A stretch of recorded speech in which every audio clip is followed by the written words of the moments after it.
For 2 days, bikers of all ages, from all around the globe, gathered for the 115-year birthday party Harley-Davidson tossed to celebrate its rich history.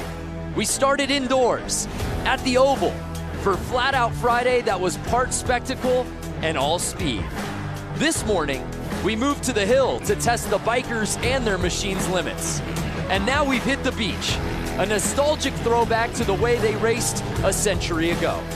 Somewhere, William Harley and Harley-Davidson are marveling at their own genius of attaching a motor to a simple bike. It's time to rev the engines and go wheels up at the Harley-Davidson 115.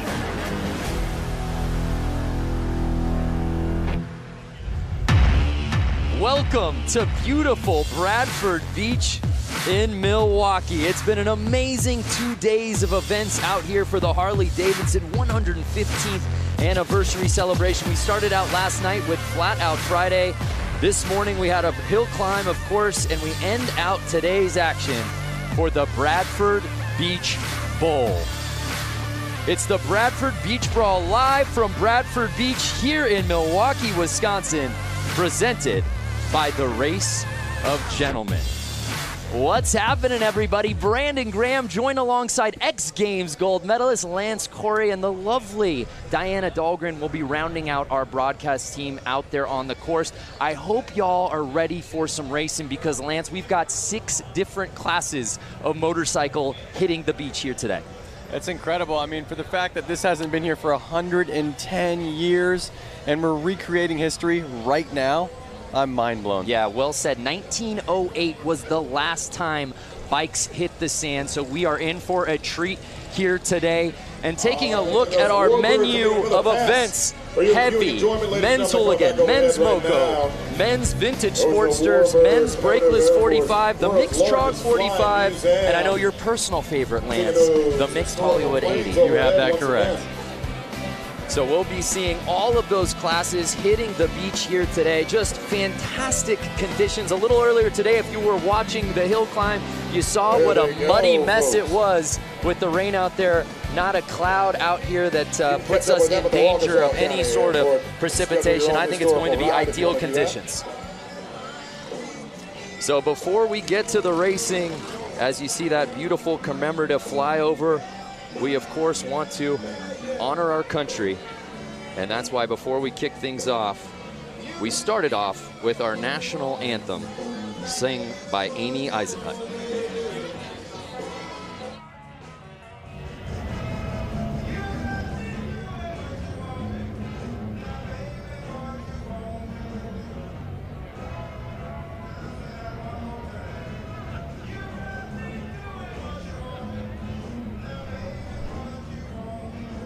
All right, ladies and gentlemen, at this point, we'd like you to rise and remove your hats for our country's national anthem, sung by Amy Eisenhut.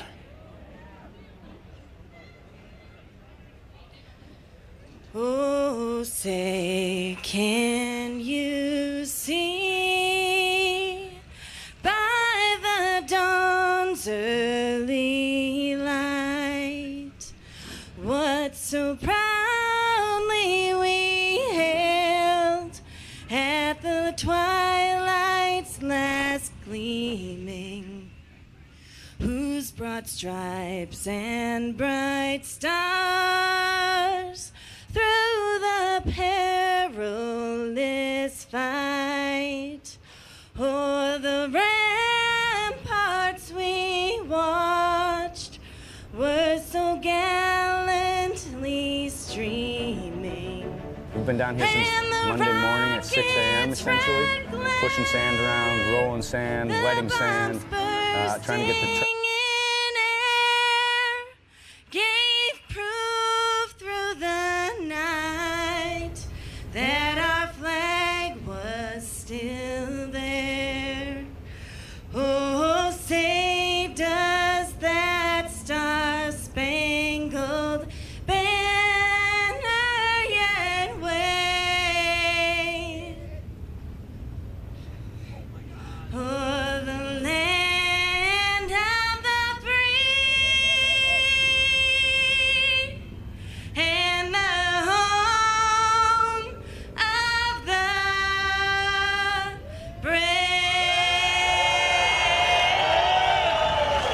and gentlemen, Amy Eisenhoot.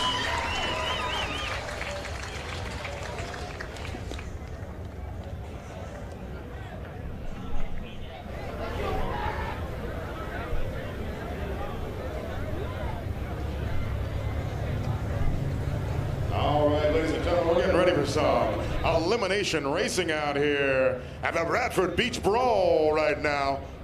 This is where we start eliminating guys. We're racing for grudge masters. We're drawing lines in the sand. That's how we do it out here.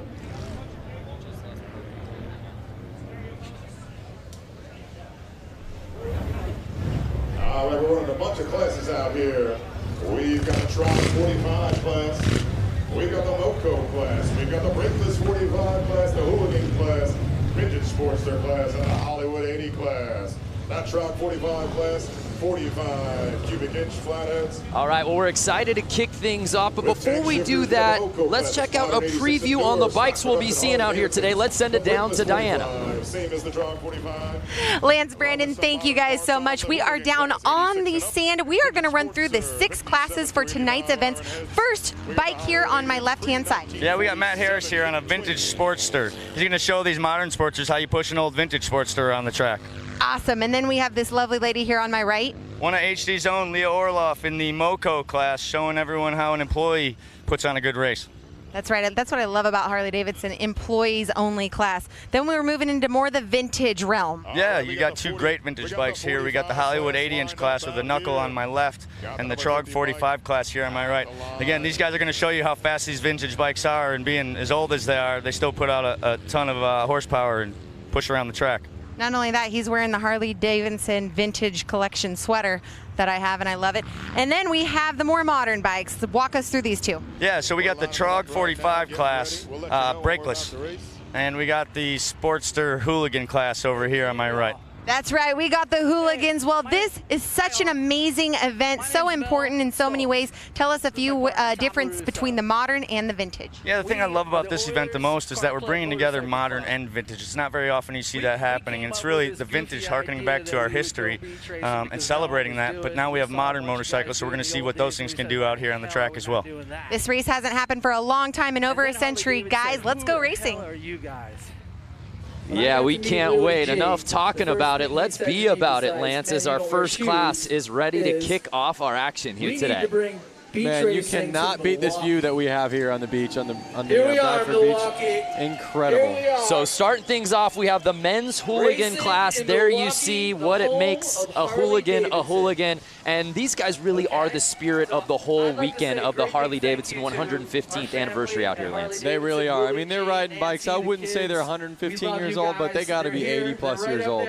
Great to see them still out there running. Yeah, so there is a look at our start list. Semi 1 of 2. Ever had anybody get and the fans have absolutely invaded Bradford Beach. This is such an amazing event, completely free, and everybody has come out here, and we've seen it. We saw it at Flat Out Friday last night, and we saw it earlier today out at the Hill Climb and Little Switzerland Ski Resort, and no better way to cap off today's action than out on the beach. That is right, and we are so lucky and so happy to have this beautiful weather for the riders as well as us viewers. Yeah, there you see a great look at the beach, and that's a beautiful shot of the boat. To give you a little sense of perspective, we're actually up in the boat. That is where we're doing this broadcast from. This is about as good as it gets for a broadcast booth. That is correct. In fact, I didn't even realize it was a boat until you just pointed that out. My goodness, where have you been, Lance? I've just been enjoying the day. You really have. We're having such a good time. It was a great day. We were at the Hill Climb earlier today. Actually got in a helicopter to get over here, once-in-a-lifetime experience. And again, we can't thank you fans enough for watching online. This show is as much yours as it is ours. Tell us what you want to see, who you want us to talk to, what you want us to highlight, and where you're watching from, and we'll give you call-outs all broadcast long. This is for you. Lance is opening up Facebook right now. We're ready to rock. I'm loving how all these guys are just in vintage gear, vintage helmets, vintage sweaters, like Diana had said. It's an homage to yesteryear. And you see the flag girl getting ready. Semi 1 of 2 here in the hooligan class. Number 39 by Kevin Bass out of Prior Lake, Minnesota. 33 bike, that's Hollywood out of New Jersey. Look at him trying to start his bike back there. These old bikes, they don't have electric starts like the new ones. We'll see the hooligans out there, they'll have electric starts. These guys are kicking and kicking. They're getting tired before the race even starts. At the 151 bike, at the line, the 51 bike, 996 bike. He's having to time the engine, advance, retard, throttle. There's two different throttles on the bike. One on the left is advancing the bike. One on the right is getting the throttle going. A lot to think about, and the race hasn't even started yet. For you fans watching at home, of all these amazing bikes these hooligans are on, which is your personal favorite? Let us know from a number plate, man. Can't go wrong with any of these, but we're ready to get it on. 51D, Harley-Davidson. We got the thumbs up. We got the flag waving. Bikes are running. And they're off. Hooligan Semi 1 officially kicks off. At number 77 bike, Josh Cole. These are fans. Well, these are our racer gentlemen, guys. Showing you how this beach racing's done. And they are off. Look at the lead that he's already got. Yeah, 50 building. Fresh track. It's like getting powder runs on a snowboard. These guys have been paving it for the last hour, waiting for these classes to hit the sand. It is not going to stay like that. Wait 1, 2 laps, and they are going to be fighting the sand. You hear that, ripping bikes? And the 50 plate is just blazing around this beach oval, Lance. It's incredible. Mind you, look at these bikes. No suspension. Shout out to the fans watching, in particular, Wesley Wills watching from the maternity room, waiting on the baby to get here. Oh my goodness, Wesley, congratulations. What better to be doing than having a kid and watching this race right now? Well, I hope, Wesley, you're enjoying that shot. And no surprise, here comes Josh Cone on that 77 bike. And the number 50 is just, he's keeping it smooth. He's on the gas on the straights. Watch when it gets straightened out. Watch him open wide. And we're already getting to lapping. 50 passing the 313. Oh, getting a little swirly out there. Looks like we got Kevin Bass stuck out there in the sandberm. I love when he just leans into it and you see the roost kind of pop off the tire. And it is right there. How awesome does that look? And that's going to do it. The 50 bike takes the checkered flag. Incredible. Now, Lance, as we said, this race hasn't happened here in the vintage class. Oh, he picked a good time to lay it down. Well, we haven't seen these bikes on this beach in 110 years. You can't practice, especially with a vintage bike on beach. How foreign was it for these guys to hit the sand for the first time with these bikes? Well, you know, they were dealing with the weather. But here's a replay. Check this out. Notice this. He slows down. Because he slows down, it's actually harder to get through the sand, and he crashes. He didn't slow down that entire race. No, it's easier to go faster on the sand than it is to slow down. When he slowed down, he let the bike go. And look at 3 of them. 1, 2, 3. They all slowed down. They all fell over, and they're all struggling getting their bike started.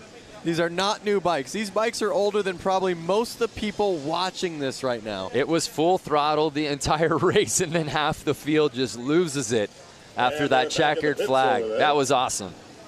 Really was. Really was. Give them a big round of applause. And the thing is, they all went down going low speeds. They're all laughing. They might not be laughing if their bike doesn't start after a minute, but they're laughing. Yeah, we see a lot of fans for that 50 plate. Tim Connor, Walter Gerson Rodriguez, 50 killed it. That he did. Again, if you're just joining us, it's the Harley-Davidson 115th anniversary celebration. It's just a weekend full of madness out here all over the greater Milwaukee area, and we finish up our event schedule out here tonight on the beach. There's a look at it. I had to drag Lance out of the water. He was out there body surfing. I said, hey, man, we got to get to the show. That's right. No place I would rather be than the beach. Yeah, it's perfect right now. The beach and Harleys, I mean, that's just, you know, the best. Much better conditions, and I'm curious any of those fans watching right now, if they were watching earlier today for the Harley Hill climb. A little bit different conditions than what we saw a few hours ago. It's incredible that just a few hours and maybe 20, 30 miles, and all of a sudden it's like we're in a whole different world. The fans have come out here in absolute droves, as you can see. Completely free event. There's no bad seat in the house. And it's all hands on deck to help get the bikes off the track as we await our next class.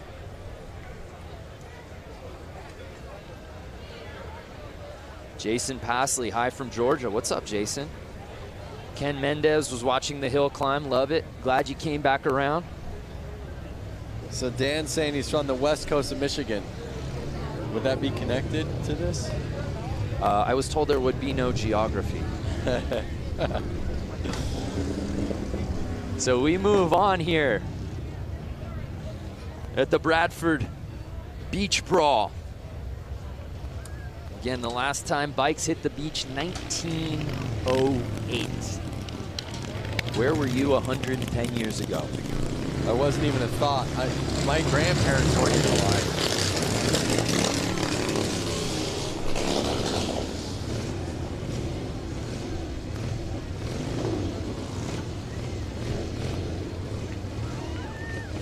North Haven, Australia, Troy Taylor, stand up.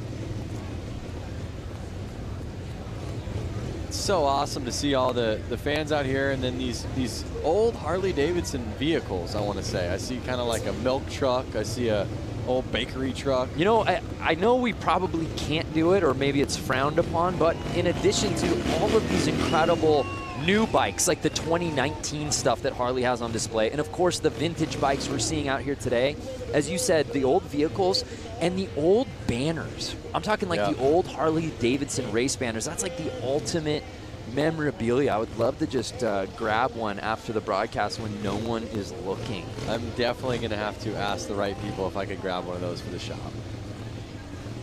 Great time from New York, Quebec, Canada, Bastien Briard. So I want to know all these people on Facebook Live right now. Yeah. Are they rooting for a hooligan? Ooh. And what hooligan do they want to see out here? Yeah. You know, take the win. Yeah.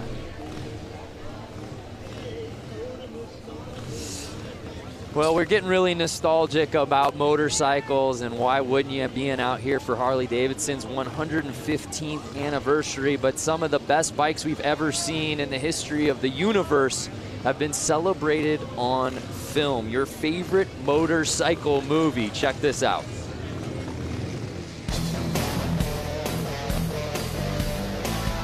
My favorite motorcycle movie is, I don't have one. I love them all. I guess I would have to say The Wild One with Marlon Brando. Terminator, because I had a fat boy. I like Wild Hogs. It's a lot of fun, and it kind of shows people it's the simple stuff in life. My favorite motorcycle movie is Wild Hogs. My wife and I watch that at least 3 times a year. Easy Rider. Easy Rider. Easy Rider. Easy Rider. No question, hands down. I have to duplicate my husband on that one. Easy Rider is the motorcycle movie. Wow, I am so glad that Easy Rider edged out Wild Hogs. What is Lance Corey's favorite motorcycle film? That's tough, man. I mean, I was born 1990, and I've watched Easy Rider. I do dig that movie. But something about watching Wild Hogs and then being able to, like, call somebody a wild hog, they're both great. It's become the ultimate adjective, that's for sure. All right, so we have vintage Sportster class lining up. Is that correct?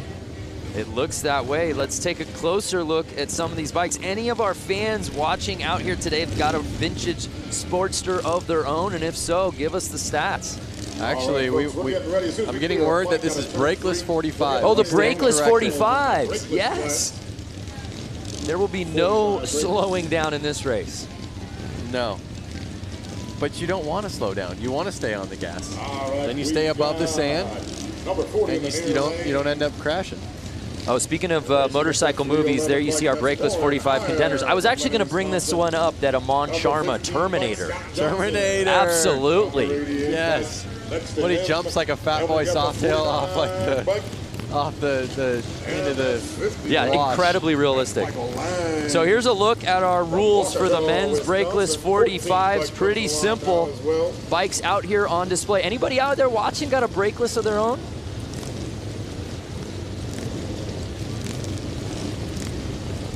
Number 311 once again is Warren Hire. Number 49, Kendall. So we've just got word that the brakeless 45 and the Sportsters are out there right now.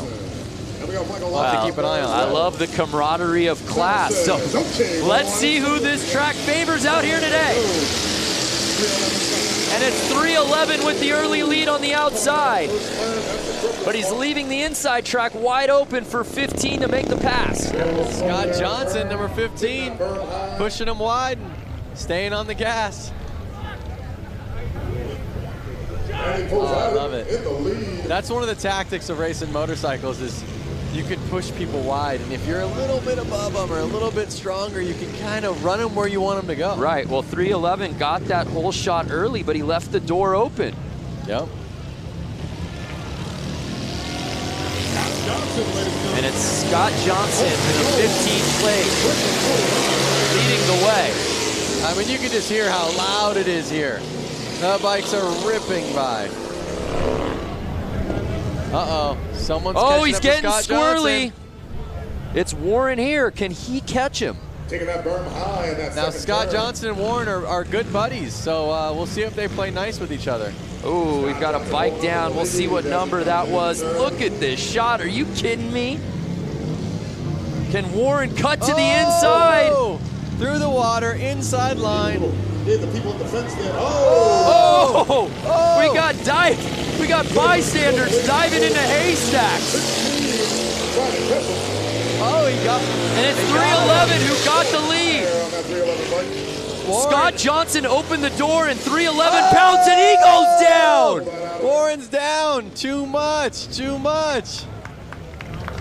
What a race. That was so heavy. Scott Johnson held on. It's going to be his to win. Can he keep it? The back and forth between Scott and Warren was so good in this race. And then Warren puts the bike down. Oh, and it's one of those things, they're so hard to start. You can't just hop right back up and try to get back to where you were. Nice job, Scott. Wow. That race had a little bit of everything. Lead changes, fans diving off of the track. Yep. The leader going down. Well, you know, it's one thing, everyone can ride fast, but can you keep the bike on two wheels? If you can't, then riding fast is doing no good. Utter and complete recklessness. Scott Johnson taking the win. Let's take another look at this. So this was amazing. Whoa! Oh! Collision was going on. Yeah, you have to wonder if that got into the vision of the rider as well. And as we take a look, yeah, and this is where Warren just goes uphill, and Scott Johnson says, sweep. Just like I said earlier on in the race, as soon as it gets rutted up, it's going to be a lot harder for these guys to handle the bike. Lap one was like riding a powder run on a snowboard. Oh my gosh, that was crazy. Fans at home, what do you think? Oh, wow. They're actually going to tow this bike off the track, I think. Yep. Oh, poor Warren. Guys, like I was leading this race. Now I need a quad to get me off the track. It was mine to win. Ruby Bender, fun to watch. You can say that again. Again, if you're just joining us, thank you so much. It's the Harley-Davidson 115th anniversary celebration, the Bradford Beach Brawl. Brandon Graham alongside Lance Corey and, of course, Diana Dahlgren down on the course. Diana's got better access than anybody, that's for sure. That is true. John Meyer, sign me up. All right, folks, then we're gonna keep the excitement Get on over, bud. here. As soon as I wouldn't mind being in one of those boats. Yeah, you're kind of a yacht guy. I would definitely be in that yacht. Yeah, yeah. Kind of a prestige worldwide. Wide. So we're getting ready for our next class, and hopefully it lives up to the hype. What we've seen so far has been some great racing. Josh Jones, I think this should be every weekend event all across America. Josh, we're there too. Hey, for more on the course, let's head down to Diana. What's going on, Di? Hey guys, you know what? I'm just on this massive water truck. We're gonna go do a little maintenance right now, and we're also gonna steamroll behind the water truck. We're gonna get this course nice and flat for the next set of races. Guys, it's gonna be good. Wow, so we're gonna have another race where a guy out front gets the perfect track. And there you see her pageant wave, like she's marshaling the parade.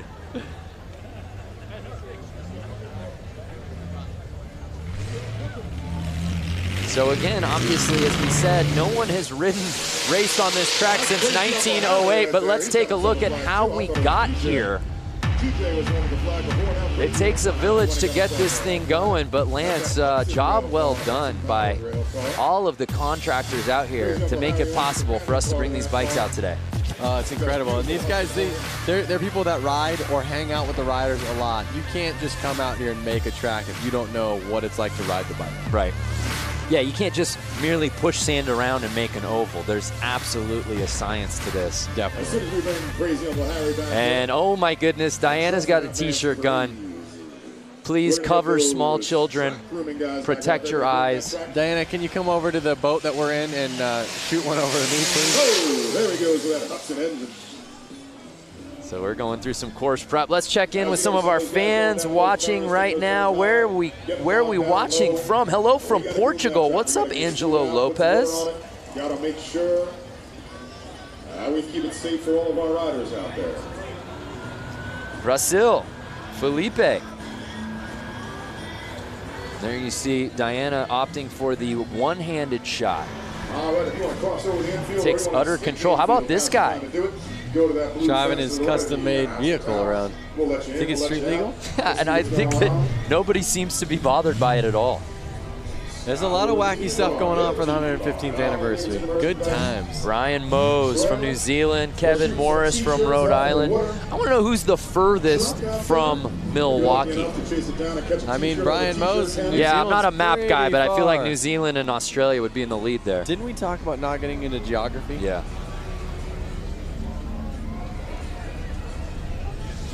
Well, Diana has been very busy this week. She's got her hands full. She actually was out at the Harley-Davidson Museum a little earlier this week.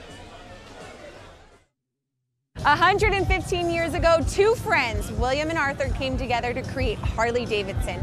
We are going to show you a little bit of the history, culture, and most importantly, the bikes here at the Harley-Davidson Museum.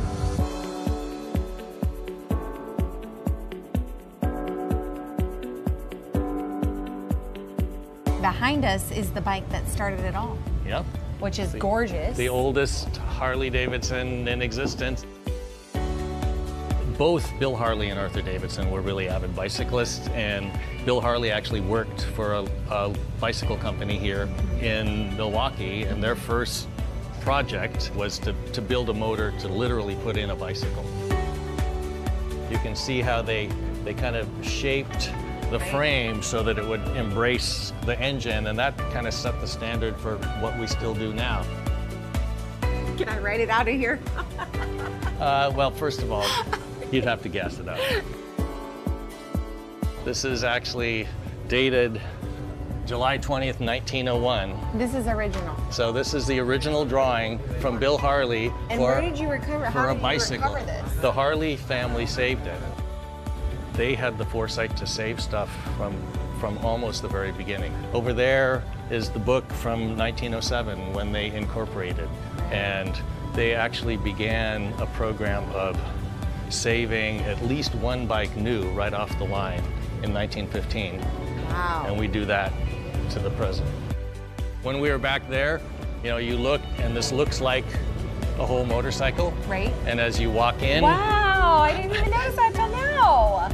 That's amazing. See, it works. This thing's completely taken apart. So, you know, the idea here in this whole room is to give people, you know, a sense that the engine from the first bike we built today is the, you know, real heart of the motorcycle, both, you know, obviously from making it go, but from a design point of view, we always show that beautiful engine like it's a jewel in a setting.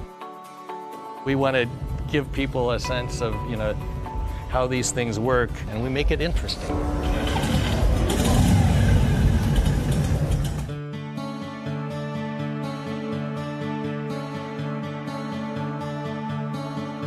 By 1920, we were the largest motorcycle company in the world and sold over 28,000. In those early decades, there were dozens, we think as many as 60 different American motorcycle companies. By the time we came out of the Depression, there were only 2 companies left. You know, the major turning point was World War II. Over the course of World War II, we made almost 90,000 military bikes. What kind of jobs in the military were Harleys actually assigned to? They were mostly, they called them dispatch riders. Okay. So they were taking messages from one place to another. Our story weaves in and out of the story of American history. This is the bike that this badass cyborg Arnold has to ride. Schwarzenegger. The real Captain America in the comic book, he rides a WLA. Right. The original didn't come with flamethrowers and stuff like rocket launchers. Like the Terminator, one thing that's great is it's kind of, you know, it's not just like a car, it's a character. So Jim, we've walked around, there's a lot of stuff in this museum. Yeah, when you think about motorcycling, it's not just the bike, it's the black leather jacket, all the uniforms, and then all the things that people do to add to their bikes. So we've got, you know, just an incredible array of things to help tell the story. What do you hope each person that sets foot through this door gets? If you come into this place and you're a Harley-Davidson enthusiast, we're gonna stoke that passion further. If you got dragged along by somebody and you don't think you're gonna like it, you're gonna leave thinking, you know, that was actually interesting and I've never really thought much about motorcycling, but that's an interesting subject. There's something for everyone here at the Harley-Davidson Museum, that's for sure. That's the goal. Wow, just a tremendous story.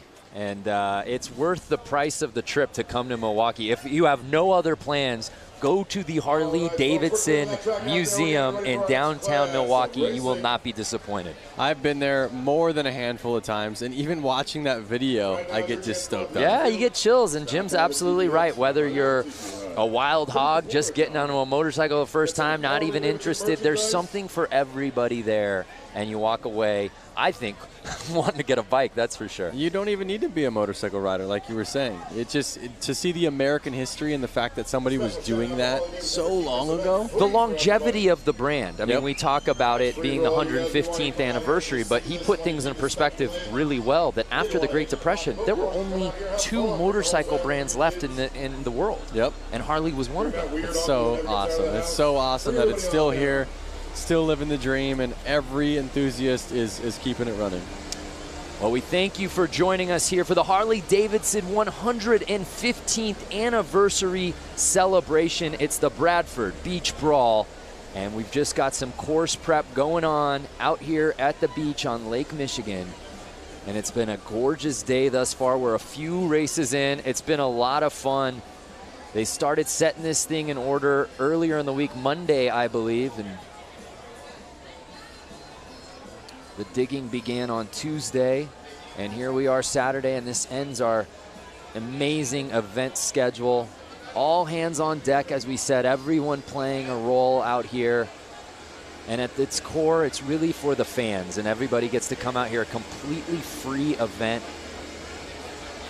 And there have been people who have been here all day long, mind you. There's been other contests going on. We were calling the events over at the Harley Hill Climb in Little Switzerland Ski Resort, which is about 30 minutes away. And there were people here long before the bikes got here on the beach today. That's very true. And they have the museum party going off. That's right. There's bands over there, live music, you know, new Harley-Davidson Ford trucks.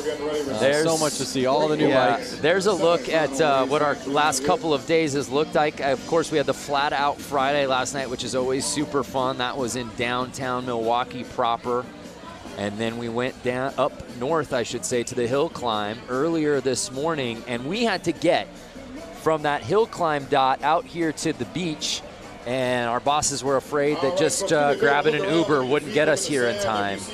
So we got to the chopper. Yep. We got a helicopter ride, Lance, Diana, and I, and some of our production staff to get over here. So that was amazing, and we're having a great time. And we hope you fans watching at home are staying with us. We still got plenty of racing to go. Hey, before we cut to that feature at the museum, I asked who was watching from furthest away, and I want to pay that off. Martin McKinney said that he was watching from the southern point of Victoria, Australia. So if you know anything about Down Under, that may be the furthest point from Milwaukee, Wisconsin. That's a good chance. Mary Thompson, you're watching from Minnesota. That is not the furthest point from Wisconsin. But we love that you're watching. Yep. El Paso, Texas, Terry Reed. So let us know who you want to see, what classes you're most looking forward to. If you've owned one of these bikes or any of these types of bikes, would you bring it out to the sand?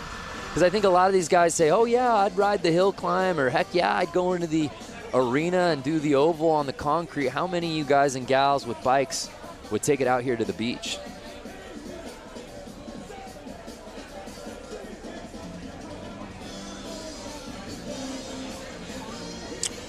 Well, let's head back down to Diana, who's fresh off her free ride. I guess you hitched a ride to get onto that water truck. How you feeling now back on land? I'm back on land, and it was great. The track maintenance is so crucial when it comes to this beach racing. And you know, to think about it, over 100 years ago, we didn't have machinery like this. So it just makes you wonder what track conditions were like back then. But for now, the course is smooth, it's going great. And I will tell you, these are the greatest fans in America right now, near and far in Milwaukee for the 115th anniversary Bradford Beach. This is the spot to be, guys.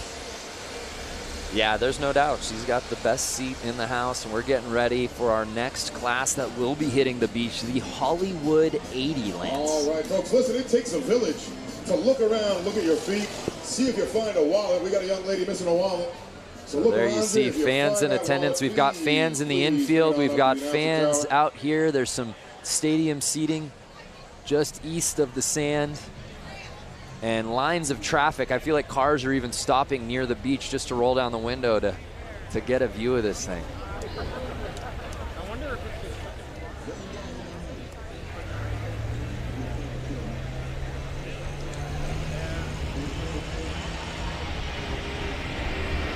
Heaps of fellas watching from Western Australia. All right, Leon. I have to think, Brando, I have a couple Harley-Davidsons of my own. 2018 Lowrider. Okay. I have a 2013 Street Bob. Okay. 1992 FXR. Okay. And a 1957 Panhead. That's more than a couple. And a couple more little ones. I got a little Harley Shortster. But I was just talking about the big bikes. I have to say that if I were to go out there... Which of the stable would you bring out here to the sand? I would bring the 2018 Lowrider. Okay. FXR, well, first of all, let's start with the oldest. Panhead is amazing. Hardest one to ride. It's got suicide shift, rigid frame. It would be a little tough. It's a little raked out, not the right bike to be riding in the sand. Then my FXR, I would probably kind of choose that one, but if I crashed it, they don't make any of those parts really anymore. So I kind of want to keep that one nice. Right. Then I have my Street Bob, great bike, love it, but it's kind of lifted, it's set up a little bit more aggressive. My 2018 still has the stock suspension on it because it's great. It's the lightest of those bikes. It's going to handle the best, so I would put my money on bringing my 2018 Lowrider out here. Yep. Well, maybe for the HD 120th anniversary celebration, we can get Lance Corey not only in the booth, but out on the sand. Yep. And by the time that rolls around, that 2018, that'll be a forgotten memory, that bike for you. Yep. I'm curious, anyone watching this, any of you guys have one of those bikes that I mentioned? Do you have a 2013 Street Bob? Do you have a 2018 Lowrider or an FXR or a Panhead? Just want to know, what you guys are riding. Yeah, what do you got? Not only what do you got, what do you have in the stable, but are you willing to bring it out here to the beach. That's a commitment. Kevin L. Morris says he's got the new Softail lowrider. So, would you bring it out, Kevin? That's the question. Would you bring it? How's it set up? Could it handle the sand? But this is the thing. You don't know until you get out here. You don't. It's too conceptual, I think, for a lot of these classes when, hey, Harley-Davidson says, hey, we're hitting the beach for this race. Oh, amazing. Which bike am I going to use? Is my bike even going to hold up? Yep. Jeremy Pike has a 2001 Dyna T-Sport. They don't make those anymore. Yeah, see, now that's what you gotta, that's the risk involved. There's probably a lot of nice parts on that. It would be a rad bike to ride to Milwaukee on, and I don't know where you're from, Jeremy, but would you ride here and then take off your bags and get on the track and rip a couple laps with Rusty Butcher? If you're the proud owner of the Channel 12 news van, my guess is going to be you probably work for Channel 12. You got to move that van. It's in the way of our water. Stefan says, I got a 2013 Street Bob. I don't think I'd take it in the sand. There it is. All right, well, while we wait for this next class to hit the sand, let's head back down to the beach with Diana. This is a rider that you've seen in many classes here this weekend, JJ Flaherty. So many titles under your belt. You're such a great sport and ambassador for the sport of Harley-Davidson and everything that it involves. Talk about the 115th anniversary. Oh man, this is huge, and I love that they brought the racing stuff back here to Milwaukee because it's everything. I think racing should be top priority. In my opinion of things. But yeah, growing up, being just, local to Milwaukee and like going to the 90th, like I think the first one I remember is the 90th, 95th, the 100th, and I started doing BMX shows at the 110th, and now I'm here racing at the 115th, so. Let's talk about that. You were at the hill this morning. Oh my goodness, the conditions there were treacherous. Now you're on this nicely manicured sand track. Luckily I got a little bit of a motocross background too, so I think that's helped me in these turns, especially 1 and 2. It's pretty greasy, it gets rutted up. Now we have tons of thousands of people watching live right now, and you're sitting here about to go on this course and race. Explain the feeling that you have right now about to go onto this course and lay down some sand. I was going to say lay down some tar, but that doesn't apply here. Well, I hope I'm not laying in the sand in front of all those people. I already did that once today. But it's a pretty awesome feeling for sure. Any adrenaline? Oh yeah, for sure. Tons of adrenaline. Well, we've heard it from JJ Flaherty. Big round of applause for this guy. Such a great sport. And let's see if we can take first here in tonight's hooligan class. See you, JJ. Thanks. Guys, back to you. JJ Flaherty has had himself a day in the all-white leathers. He was competing in the hill climb earlier today, and it was a muddy mess. Of those fans who are watching, you know what we were talking about. No one went unscathed, but JJ Flaherty made it all the way to the championship round in his class, ended up having to settle for second place, but man, he looked so good at the hill climb this morning. I got lucky enough to see a photo that was taken from about eye level of the track. He legit looks like Evel Knievel flying. Launching. Yeah. He had to have been 10 feet off the ground. Yeah, and what's crazy is while we were doing the broadcast live, we knew he got some air, and I think we both went, whoa, and then we saw that photo in perspective, and that is so cool. I hope that JJ is able to get his hands on that because that's frame-worthy. Definitely. It's definitely Instagram-worthy. Yep. So I think we got the Hollywood 80 class coming out right now. If I remember correctly, they said it was like knuckleheads. All right, we got the final I'm a knucklehead. Hollywood class coming out to the line right now. Hollywood class. And you know what I love about all of these classes, whether it's vintage or Hollywood 80, is not only obviously the bikes, but even the plates paying homage to another era. Twins out there. Notice these bikes have little tank shifters on them. Like I said, you got that double throttle going. That's Frank Rick. These bikes are a lot harder to handle. As the times changed, they made the bikes easier to ride. You know, they put a front brake on them. They put a clutch on them at the hand. They let you shift with your foot. Some of those things made the newer bikes easier to ride than these older bikes that have, like I said, the advance and retard and the left throttle, the actual throttle on the right, and then the clutch as your foot and the hand shifter. So you have to take your hand off the bar every time you want to shift. as well as you have to take your foot off the ground. So if you're at a stoplight, you only get 1 foot on the ground. There was way more to think about. You have to think way far in advance while doing it. That's wild. And yeah, for you fans watching at home going, was this just a man head-to-head race? No, no, no. Bike's slowly coming back out here. We'll have a full field. So again, I think I see a buddy of mine, Scott Jones, number 50 out there. It looks like him, but maybe it's not. No, the 50 plate, that's B. Cannon. Oh boy, well Scott, you look like Cannon. You're putting your friend on blast right now. I bet you it's him on somebody else's bike. No, he's actually got hand tattoos, I think. I'm totally wrong.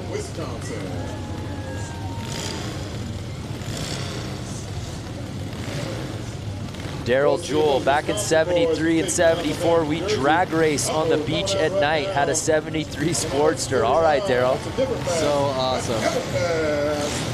Out of Brawl, Lake, Minnesota. I'd love to get my hands on that Springer for my Panda. Mike Melanie Lazelle interviewed the flag girl. Yeah, she's kind of stealing the show out here today. Yeah. Notice how she kind of like waves it, and they don't go until she does a big jump, and I believe hits the ground. Yeah, see, waving, wave. Making sure they're all ready. Wave, jump, wave, and the jump. Yep. And they're off. And it looks like the 50 plate building that huge lead. He is not messing around. And again, look at fresh tracks. They're making the ruts. They're not taking ruts, they're making the ruts.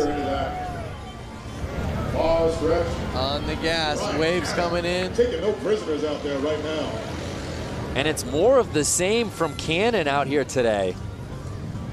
So awesome. Look at him.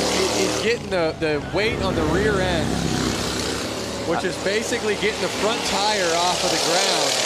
It doesn't look like it, but the weight is completely off of the front tire, which is making the bike get through that sand way easier than you would imagine. It's still hard, but a lot easier than if you didn't. Well, no, I see what you're saying. Brian Cannon making it look like a Saturday stroll. Look at the lead he's built. He is definitely out front. He's got almost a 4-second lead. You can hear these bikes through our microphones just ripping.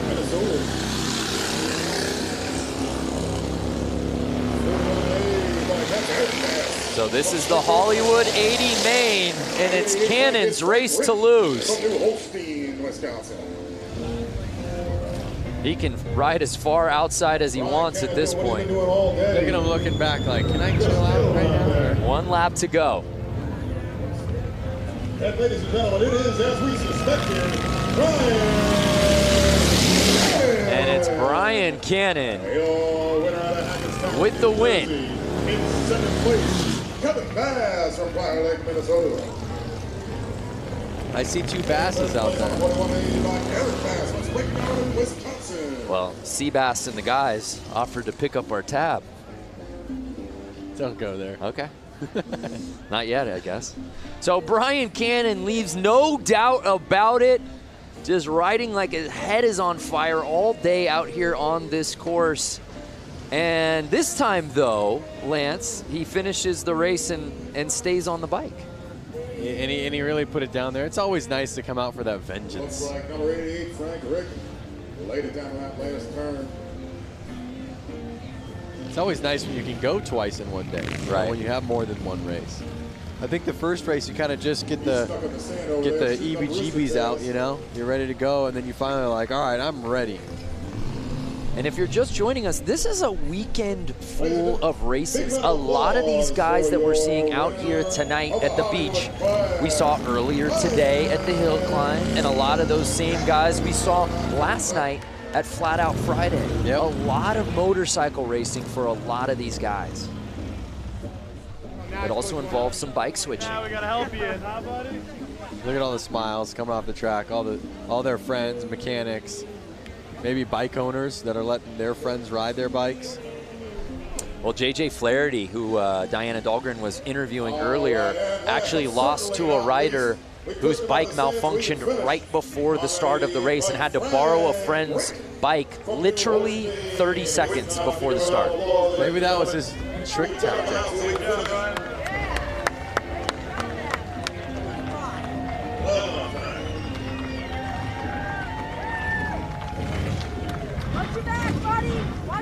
So here's another look at Cannon, and he was riding outside for most of the race. As we take another look when he gets inside, Lance.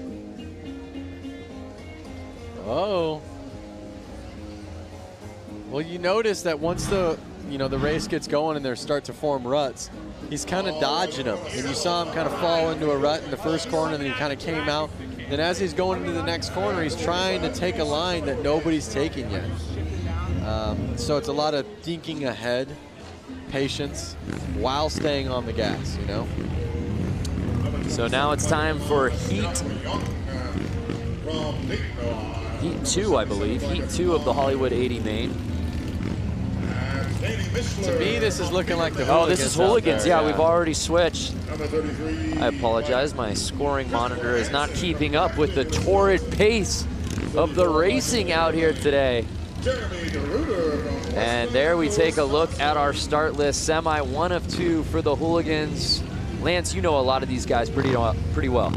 I do know a lot of the guys. A lot of these names right now that I'm seeing aren't as much California kids, so I'm not sure if I know this class that well. I myself from LA know a lot of the guys from the Hooligan series that are from Southern California. Do you say you're an LA guy, or do you say you're a Valley guy?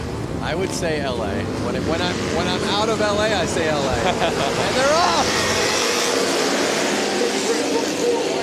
So it looks like 34 has the lead, but he's keeping the inside open. Can 33 make the pass, Bear? And he does. Look at these bikes. You can see they're newer, faster. I mean, these guys are throwing roost.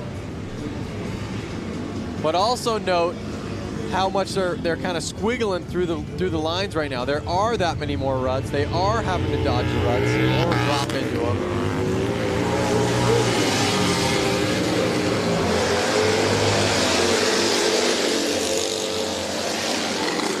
So now it's Hansen, 33. Can he hold on?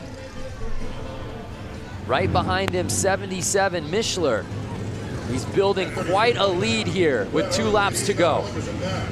Notice how when they're going down the straight, they lean back, and when they go into the corner, they actually kind of lean forward up on the front of the gas tank.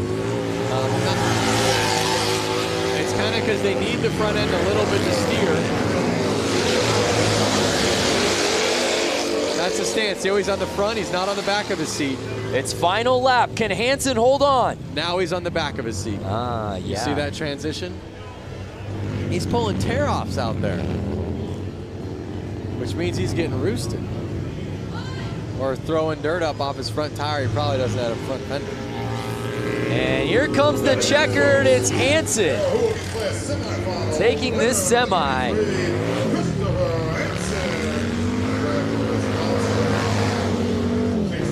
I see a question right here from Walter Rodriguez. Is there a hooligan group of riders around New York City? There's a group of guys that have ridden the hooligan class. They're called the East Coastin' Crew.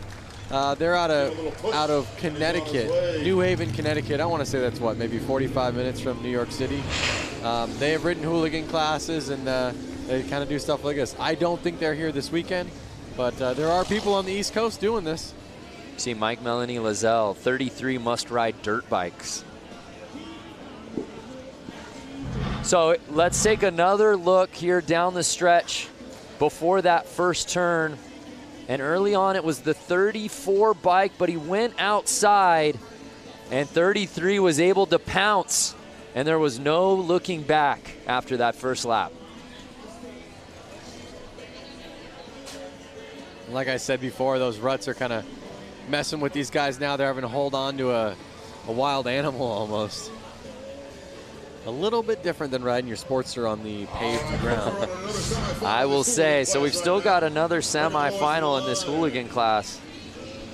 I think I see a couple of the crowd favorites heading out to the track right now.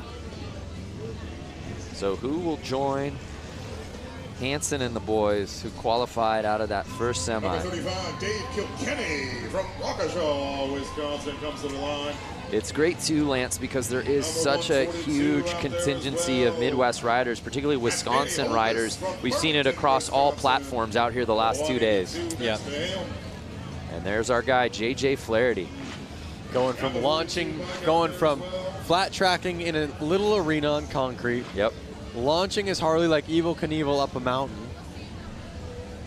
And now he's here on the beach, riding in the sand. And I believe through every single race, the promoters have made them wash their bikes so they don't transfer the sand to Makes the concrete, sense. the dirt to the sand, vice versa. I think it's kind of a rule by the city, as well as keep the tracks clean. Here's the real star of the night, Flat Girl, and they're off. Oh, and Flaherty gets into a little bit of a scuffle.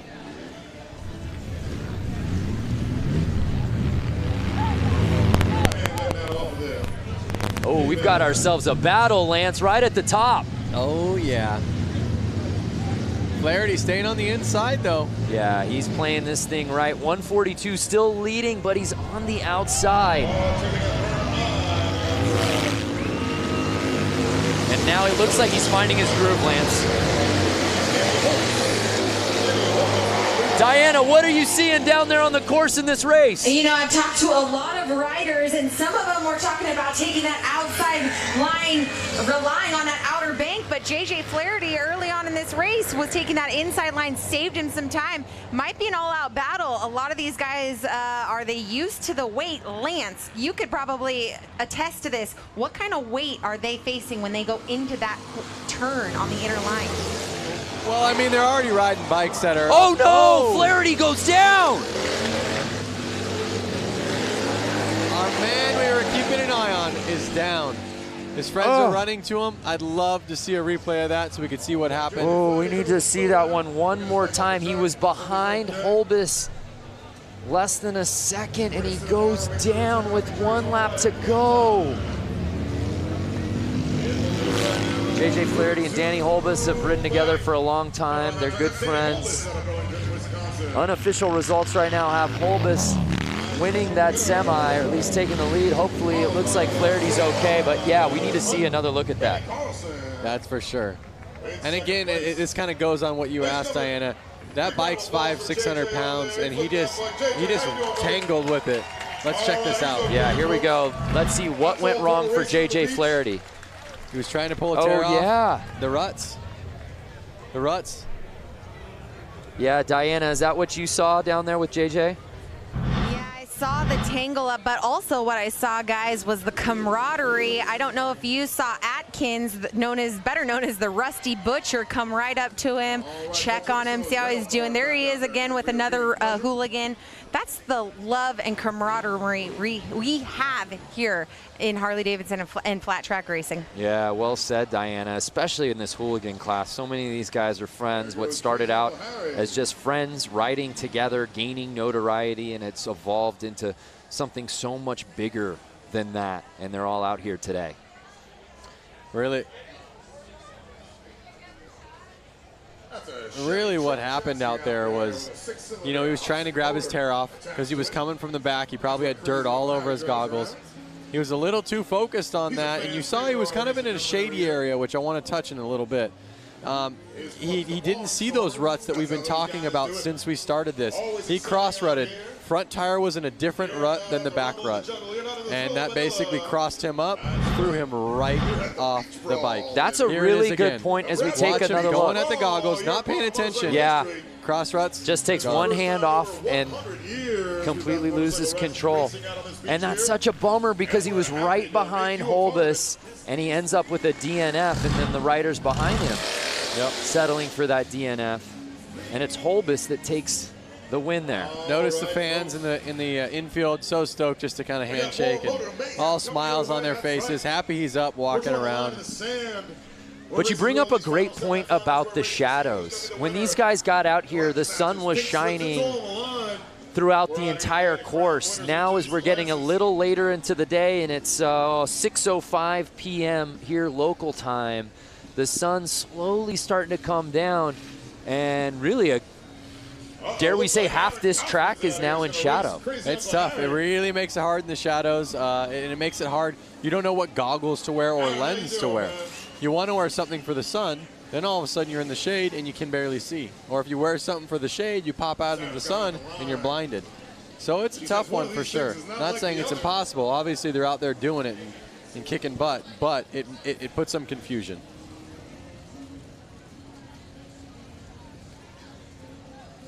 So we're shaking it up a little bit out here for this one, as you can see. One of these things is not like the other. Again, fans watching from home, where y'all watching? Who you got in this one, 4 wheels or 2? I'll tell you what, it's also a battle of gears. Look at how much he is steering that thing. Just on him, left, right, just to keep it going straight. It's already turning around with the look back. So you can imagine with how much he's having to correct those steering wheels, how much a motorcycle's having to do it. John Holt watching from Tucson. What's happening? Paul Gorbett from the UK. Oh, and the bike makes the pass on the car. He's getting a good lead. He's got about 2-3 car lengths, but that car is hauling butt into the corner. You gotta get yourself a Harley-Davidson motorcycle, son. Can this car somehow make its way to the inside for a pass? 151, not giving him an inch. The man in the car's got a cup holder, a drink. He's just hanging out. Look at that, thumbs up, good times, positive vibes.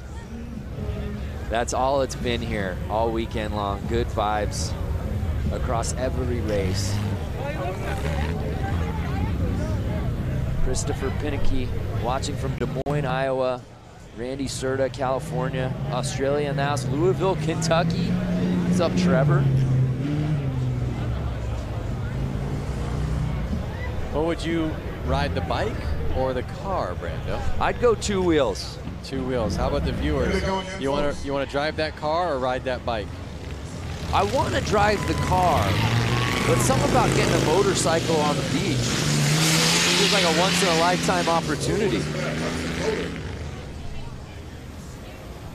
Oh, now the speed's picking up a little bit here. What happens on this turn?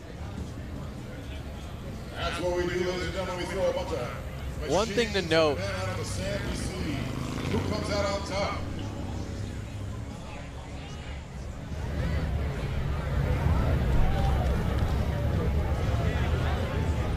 Well, as we continue on with this race, it's Baywatch out here on the beach. Let's go to our own lifeguard, Diana Dahlgren.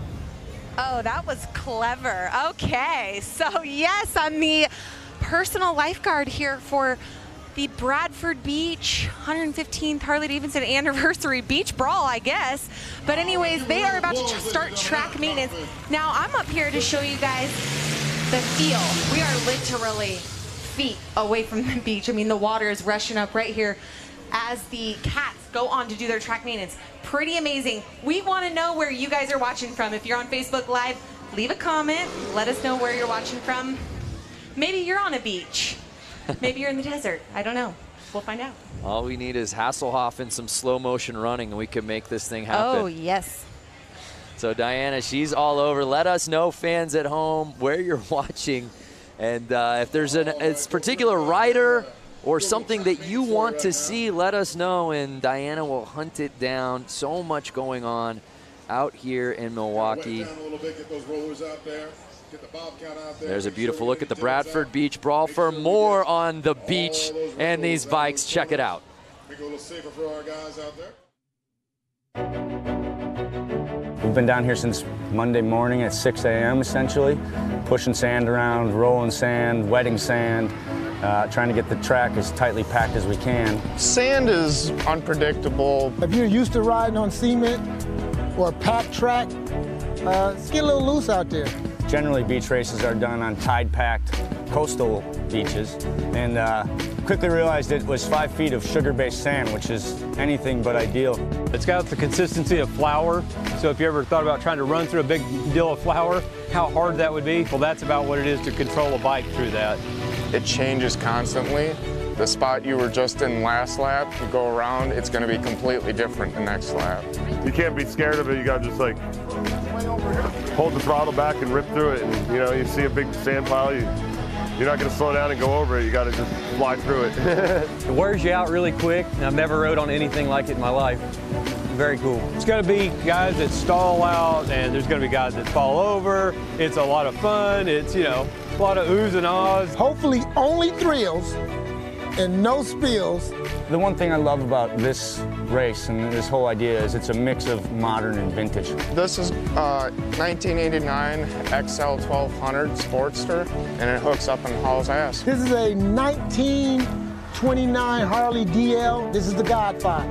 A lot of times you have the two separated, and we're bringing them both together. The vintage to really celebrate our history and harken back to our roots, and the modern to show what our modern motorcycles are capable of out on the beach. Being able to come down here and ride Bradford Beach is a once-in-a-lifetime experience. It's a fun place. I think everybody will get real close and get to see, probably get some sand in their hair maybe, and have some fun. We're here in Milwaukee celebrating Harley-Davidson's 115th anniversary and our history. These guys have an opportunity to create history. Everybody sticks together. If you need a tool, if you need a helping hand, if you tip your bike over, they'll be there to help you pick it up. Well said. Really neat to see the variety of bike, the variety of rider out here today. Again, we love hearing from you fans. William Hugelmeyer, let's get a closer look at the running gear these guys are using. Hopefully Diana can hear that. Maybe she and her personal camera she brought out here can give us a little bit of a closer look at what's going on down at the starting line. Make sure we keep our guys safe. Make sure we keep you safe. People are watching from all over. Wichita, Kansas, New York City. Thunder. You can't hear me? Hey, there we are, Diana. Hey, guys. Yeah. Oh, we're losing you. We're losing you, Diana. I don't know what cell service she has, but she's not coming through. So if you got a kid who's a skateboarder, get him up to the rail, we'll be passing out some. I love that one bike. I can't recall the model he said it was. He called it the Godfather from 1929, Lance. I know. I was thinking to myself, wow, in like 10 years, that bike's going to be 100 years old. And he's out here riding it in sand. That thing would be up on my mantle at my house. Brad Talbot watching just across the lake in Michigan. Brad, wave to us so we know that you're watching. Kenneth Kramer, Kansas City. Mick McNasty, I hope that's your given name, Glasgow, Scotland. Just a wonderful day for racing, and I can't think of a better way to sort of cap off the weekend festivities of the racing than being out here on the beach. You see the sand maintenance going down right now. One interesting note that we heard in that feature was one of the riders talking about the consistency of the sand, and what he likened it to was flour. I heard that, and I was like, that's pretty good. But you know what? I've ridden on beach sand a ton in my life with sand tires, right, stuff like that. But I've never ridden on lake sand. And he made a point that it is different. A different type of consistency. Maybe Diana's down there right now. Can you tell a difference between that sand and sand you'd see at the beach? I guess this is like sand you would see at the beach. But I found her. And what is your? Very nice to meet you, Zaria. So we are out here. We're hanging on the infield of the Bradford Beach Brawl. How's it going out here so far?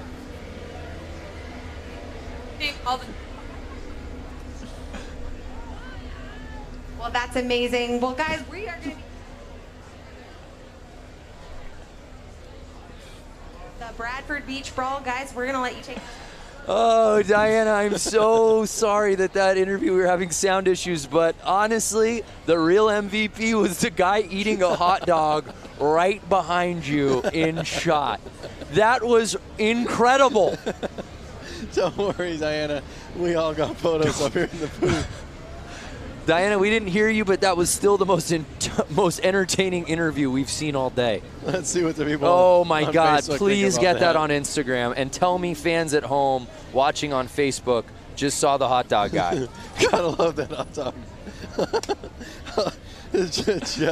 Lance, read me some of the quotes, please. The guy behind her cramming his face.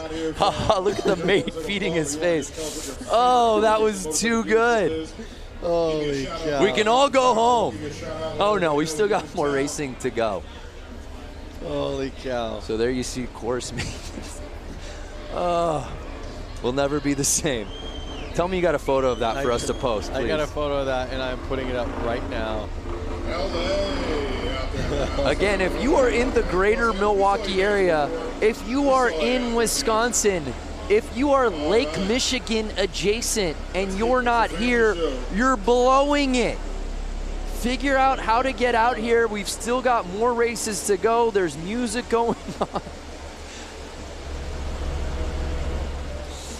So we talk a lot about all of these riders being stoked on one another and the friendship, but let's just take a closer look at the camaraderie amongst these group of riders.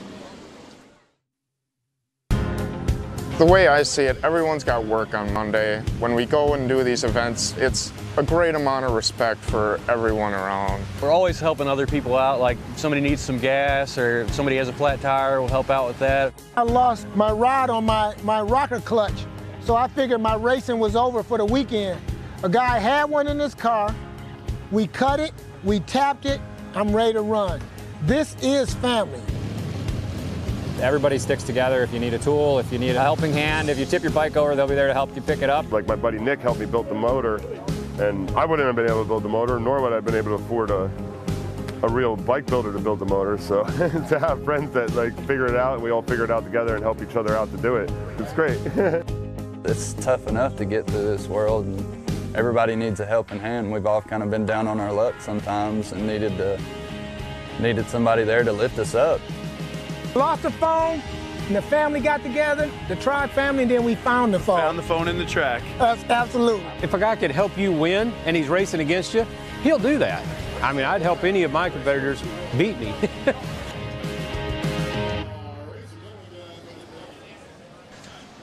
Such an amazing time here on the infield of the Bradford Beach Brawl. Geez, that's a tongue twister. But anyway, standing here with a lovely lady I just met.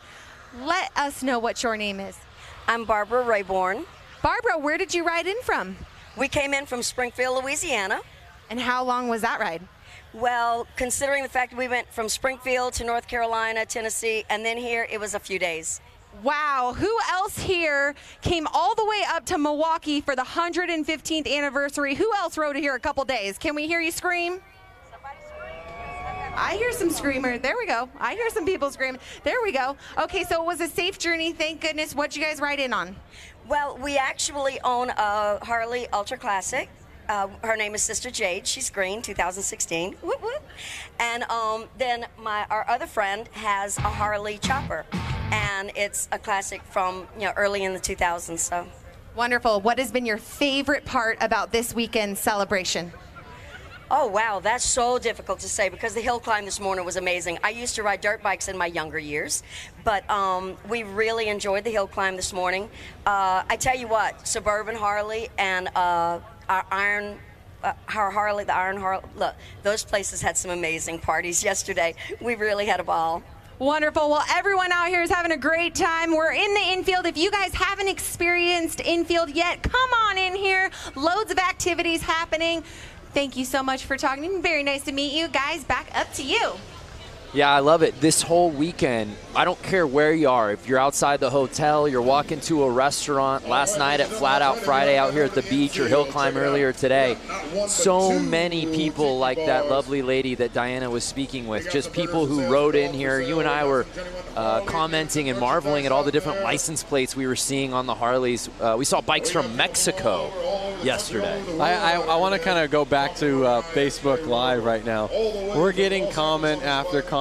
Like Lucas said, the weekend will not be complete if the hot dog guy doesn't get an interview. Where is the Harley-Davidson hot dog man? He has now been. He's now an HD ambassador. Yeah. This is incredible. Hot dog, Harley-Davidson. It just makes too much sense. So Diana, if you're listening go right find now. the hot dog guy. We sent you photos. We texted them to you. You didn't even realize he was behind you. Go find this man, Diana. Or someone from Harley watching this right now, please get in contact with him. Bring him to the booth. So as we continue the maintenance of the beach, we want to just learn a little bit more about our riders today. So we, of course, asked them the $1 million question. And, of course, the fans who made it out. When did you first start riding?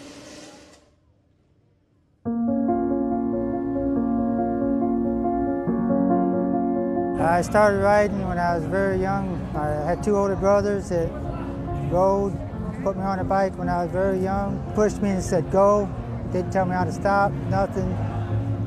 And ever since then, I've been hooked. I started riding 30 years ago. Why? Because I love speed and I'm an adrenaline junkie. My first Harley was a Deuce, 2001. And well, it was a dream become true when I was so young. I've been a Harley since 12 years. And I fall in love with Harleys. And I've been riding since the day I turned 16. I had a little Honda 150 delivered and I've never been off of it. I've always liked motorcycles. I had the fear of them. And my wife says, why don't you take a class and see if you like it? That's all it took, 1995. I didn't ride as an adult until I was about 40. And, but I just kind of heard the call of the road, haven't looked back since. Yeah, everyone's got a fantastic story on how they first discovered motorcycles. Lance Corey, professional rider, X Games gold medalist, freestyle. Tell us how you got into riding bikes. I just had, actually my parents did not ride. I had a cousin, 2 cousins that rode motorcycles. They were a bit older than me. When they grew out of their PW50s, one of them was handed down to me. So I've been riding since I was about 4 years old, into motorcycles my whole life, and got a Harley-Davidson right when I turned 16. It was only fitting. You can get your license, you can get a Harley-Davidson. Love to hear from our fans on Facebook watching right now. When did you get your first bike, and what was that first bike? Who got you into it? Love to hear those stories. I have to say a lot of people on there have to be saying PW50. I think every kid, you know, even if they're 40 years old now or something, they all kind of started on a PW50. And I would imagine and hope that most of them, when they could get a driver's license, went to a Harley-Davidson first. That seemed to be the general consensus out here, that's for sure. And we move on to our action. And then you see the sun fully setting out here now as that starting line getting completely shaded. Hot Dog Guy has really taken the comment section off the rails here on Facebook. We'll try to find him, but we've got some racing to get to. The mixed TROG 45. These are pre-1952 bikes, 45 cubic inch flathead motorcycles. Again, and you saw that, it said tank shift. So these guys have to push their clutch in with their foot, shift with their hands. So they're gonna have to take their hand up the bars during this race. Ooh, well, at least it's smoother out there for them.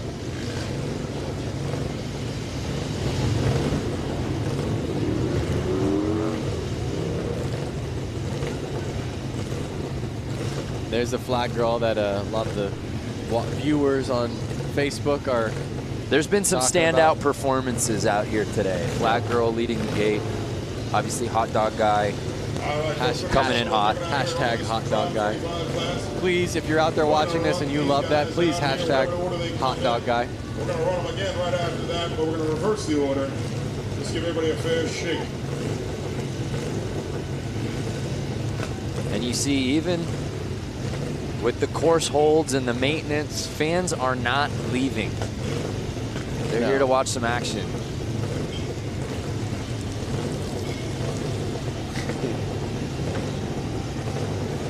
Hey, Michelle Havens-Moore just bought my first Harley last week. Congratulations, Michelle. You'll never be the same. So awesome.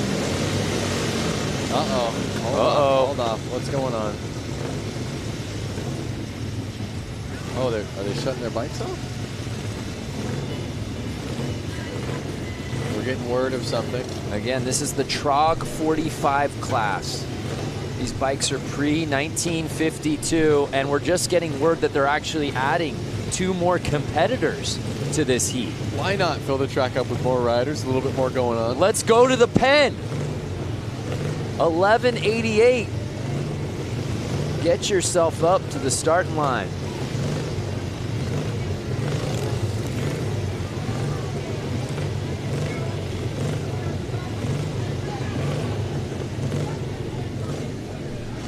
And here comes the 313.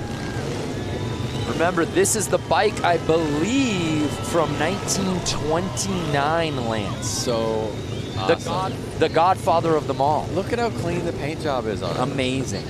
This does not look like a bike he should be out there. No. Scrambling. And the with fact these that he's dudes. scrambling out here on the sand with this bike that's How's my 90 dude- years old how's is my just dude remarkable. How's my dude number 77 with a ciggy in his mouth?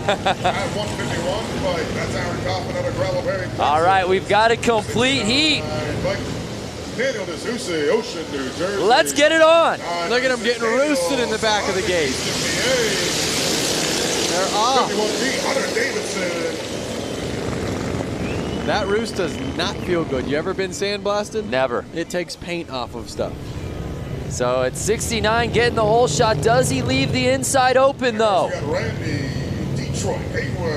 He does, and it looks like the 77 bike takes the lead on lap 1.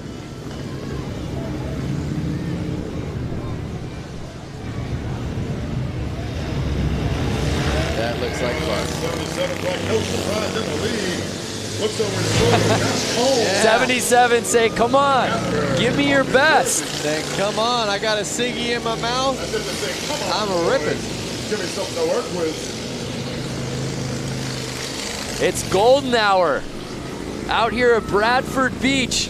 We have so many 313 fans out there.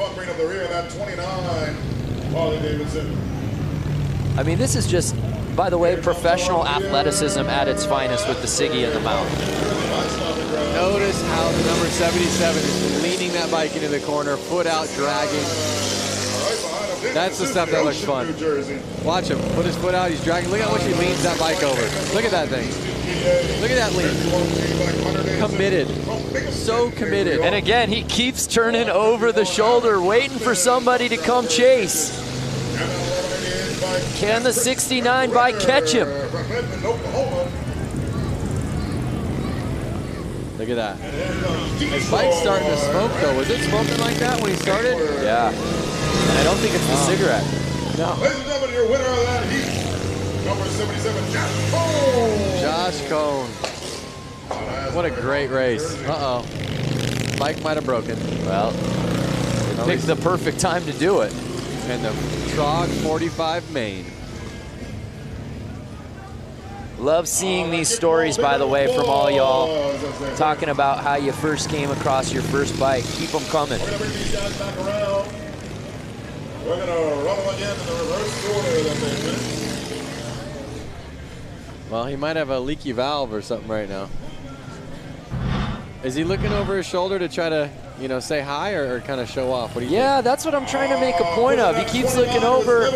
I think he's encouraging his fellow riders, hey, come catch up.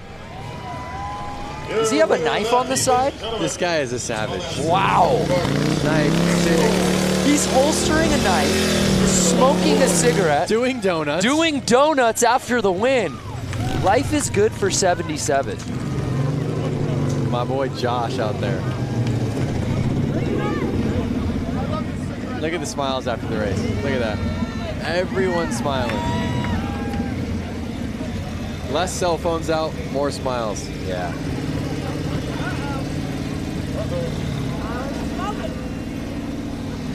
That is racing at its very core right there. Well, let's head down to Diana. Diana, what you got?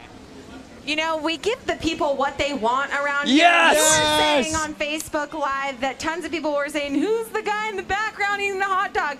That's Kevin. And Kevin is a Milwaukee local, and he clearly loves hot dogs. He's even out in 95 Harley, and I do love hot dogs. Yes. He has a 95 Harley, and he loves hot dogs. So, Kevin, you're a man of many talents. Let's talk about it. You're an engineer. You have a boat. You have a Harley.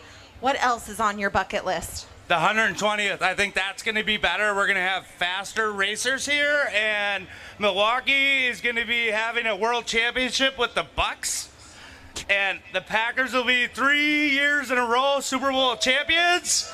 God bless Wisconsin. We love Harley. And cheese. Manufacturing, I want them to stay here, but God damn it, we love Harley. Amen. Woo! This guy's famous, and we give the people what they want. Hot dog. Where's my beer? Okay, so Brandon Lance, we're going to take it back to you, giving the people what they want right here. Kevin! Our day is complete. Diana, thank you so much for tracking down Hot Dog Guy. We thank you. The people of the great state of Wisconsin, thank you. And everyone watching on Facebook, thanks you. A lot of Hot Dog Man fans out there, that's for sure. Amen.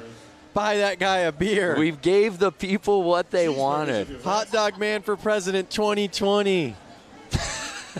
For those of you just viewing right now. Yeah, going, what, why, how, where? Earlier, Diana Dahlgren was interviewing somebody out there in the infield, and that fine gentleman just walked up behind him and just unloaded on a hot dog on camera and really stole the scene. And Lance and I, to be quite candid, we haven't been the same since. No, we pulled our phones out, taking photos of it.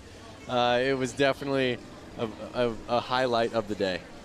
Well, Diana, of course, is busy on top of doing the sidelines here today. She also catching up with the fans. She caught up with some a little earlier today and asked that philosophical question, what does it mean to be a biker? Here at the Harley-Davidson Museum, it's a constant festival, a revolving door of thousands of people who share a common passion and a common philosophy. I'm sure you get the same answer from everybody. Freedom, you're out there in the air. I mean, there's nothing inhibiting you, or you can feel the road, you can feel the wind. To be a biker, you have to be resilient and willing to be flexible. You have to have a sense of adventure to be able to enjoy Harleys like you're supposed to. To be a biker, you have to be free. It gives you the freedom to go out and do the things you want to do. Something you really have to do. It's not something you can explain, really. It's a part of just the whole camaraderie, the family. You get on one, you kind of forget what your problems are, you forget what you've done all day. It's just a matter of realizing what you've got and enjoying it. To be a biker, you have to be someone who loves to ride. I mean, that's the reason we do it. Something just kind of hits you here. It's just the rumble. I just love it. I get tears in my eyes thinking about this one. It's a way of life. It's something I've been doing for 52 years. And once you get on a bike, it's so free. It's just a freedom that it's hard to describe unless you do it. I'll never forget the first time I got to ride. It was on the back of my dad's bike, and it was indescribable. Luckily, some of my friends are able to put it into words.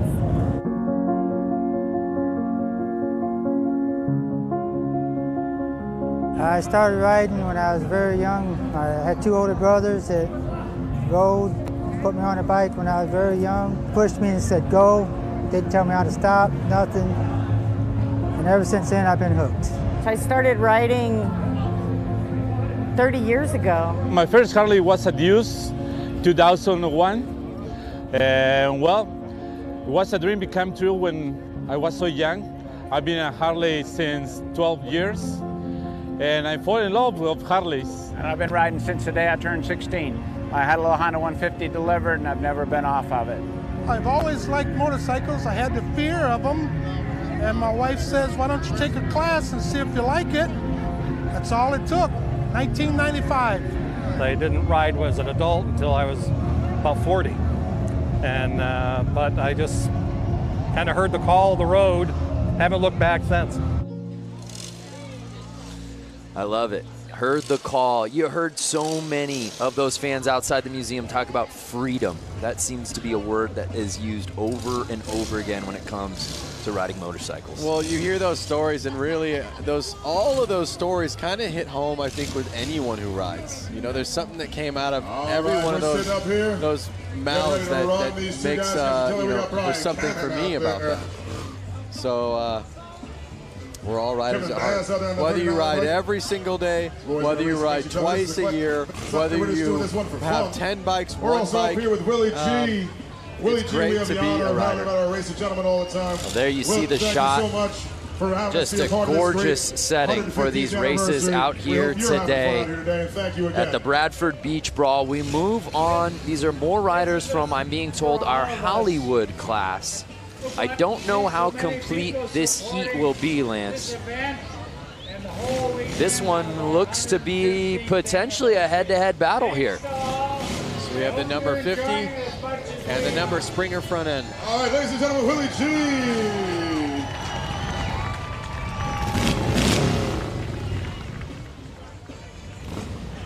So that 50 bike has had no problem with this course out here today.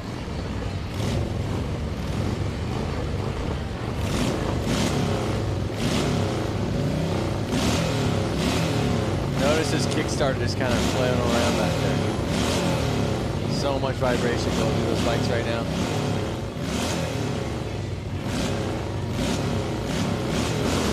And they're off.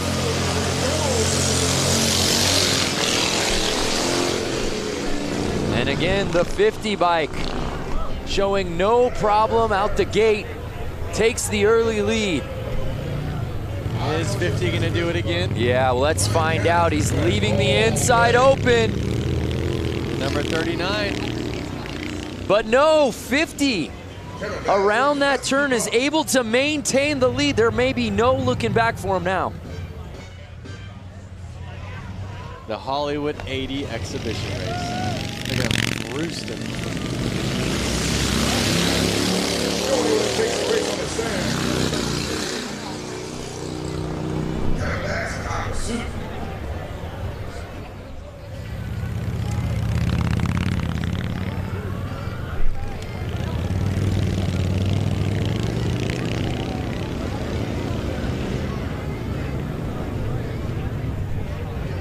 Again, they have no suspension. The suspension they do have, I guess, is that little teeny spring kind of bopping their seat up and down.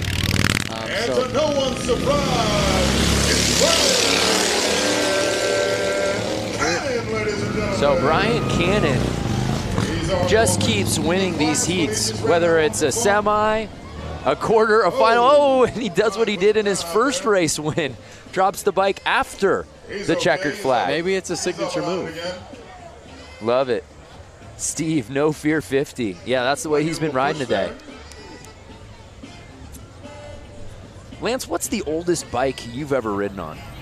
The oldest bike I've ever ridden on, it's got to just be my 56 Panhead. I don't think I've ridden anything older than that. I've had older cars, 52 Oldsmobile. But when you really think about it, a vehicle from the 50s, I mean, that thing is almost 70 years old. Right. You know, I mean, it's just incredible. I definitely get mind blown. And obviously they don't like to wake up that easily either, if you notice this right now. I think she gave him all she could today. The fact that he's gotten through 3 races with this bike and has been the first one in the checkered flag in each of those 3 is impressive enough. And that bike is held up. He gets it started. And this one a victory lap for Brian Cannon. Like Michael Shepard said on Facebook, the first time he fell was practice. That one was for real. Another big round of applause for Brian Cannon. He dug it on out of the sand. Bringing it back around for you right there. So Brian Cannon showing love to the fans out here in Milwaukee. Great day of riding for him.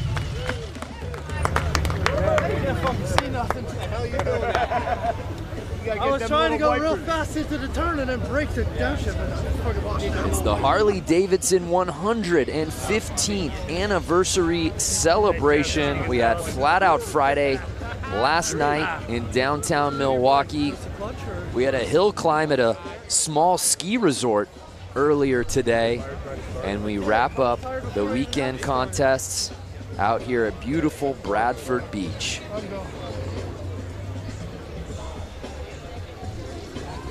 no bad seat in this house because, well, Lance, we're at the beach. That's right. Weather's nice.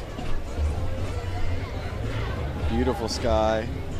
Sun slowly setting. Ooh, Daryl Jewell, first bike was a 1960 Triumph Cub.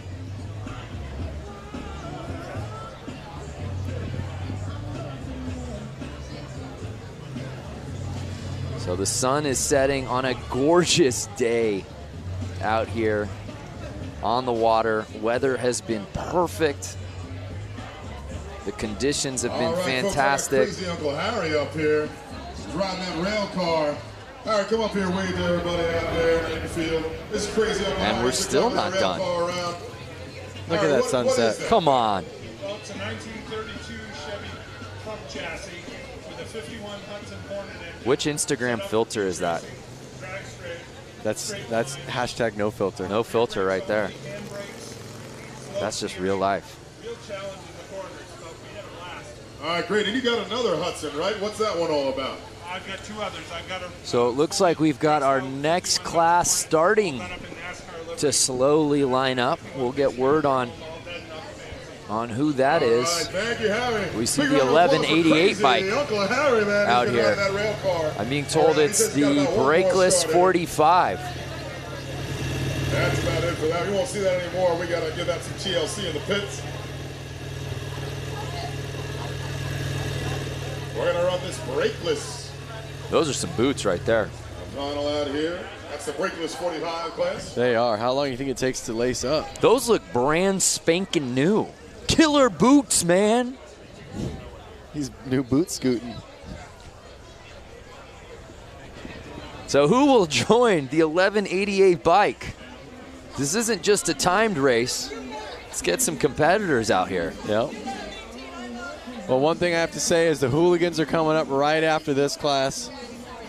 And I'm excited to see those guys bang bars. Yeah. You know, Ooh. Rubbin's racing. Chad Mata with an interesting idea pitch. Hot Dog Man on a bike. Maybe for that last hooligan race, we can get him out here? We've definitely already signed a contract with him. I'm actually representing him now, by the way. He's my client. So it's all got to go through me. Holy cow. I'm going to get my 10%. Believe you me.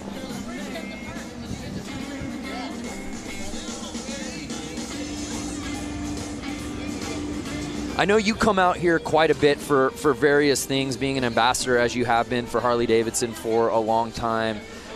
If you could just talk about the power of this city. Obviously, Harley-Davidson really runs through the blood of Milwaukee, but man, it's really on display this weekend. It really is. I mean, you can see, you know, freeway overpasses where there's sculptures on them, and it's a guy riding a Harley. All through town, there's Harley-David memorabilia, whether it's inside bars, inside restaurants. Everything kind of goes back to Harley-Davidson. It's really something, and the reason why I'm such a fan of Harleys is it's such an American icon, and it's so cool that it hasn't moved cities. It's been here the whole time. They just stay true to the brand. And we have another competitor. I don't see a plate there. Hey, Germany represented. I told you they came from far and wide. I don't know that he rode from Germany, though. Well, maybe he rode his bike onto a cruise ship, sat on it Sat the on whole the way bike here. the entire trip. Yep. Plausible. We're going to need Mythbusters on this one. That's what's been really neat, too. And on top of obviously seeing all the different bikes and where they're coming from, but seeing the Harley clubs, those riders, and seeing the different patches and the different vests, that's been really neat. Yep. There's everybody's favorite flag girl. Oh, wow. Kuwait. Look at that shirt. Come on. That is amazing. It's a very cool shirt.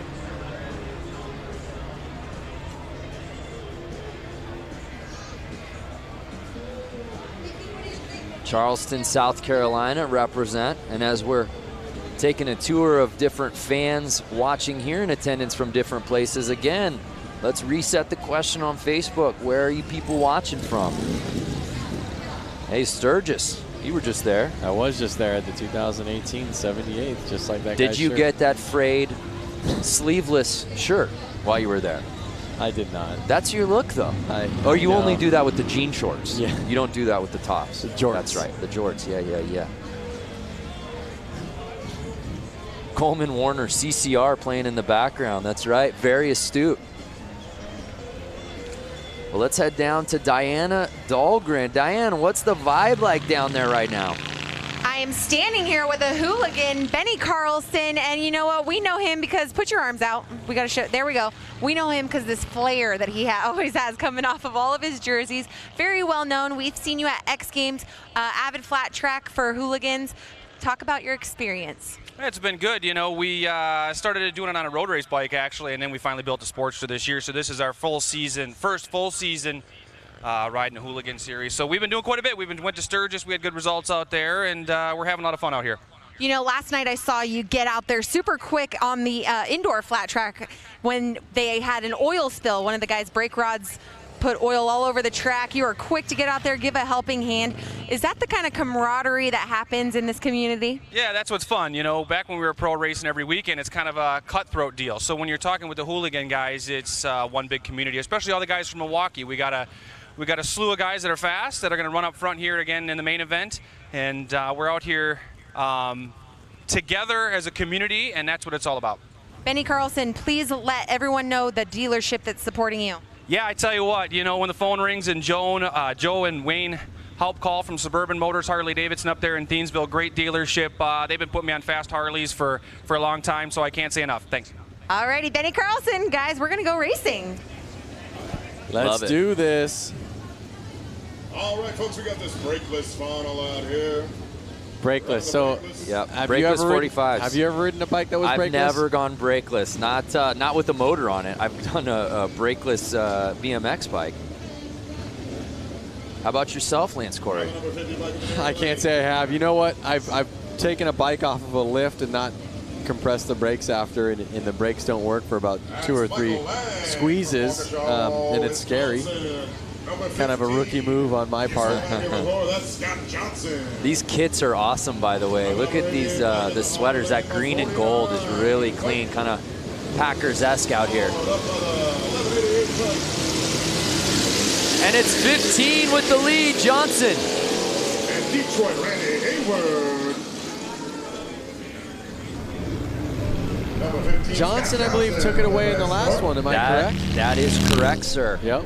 Building a really nice lead as he's hugging the outside. Got it squirrely there for a second.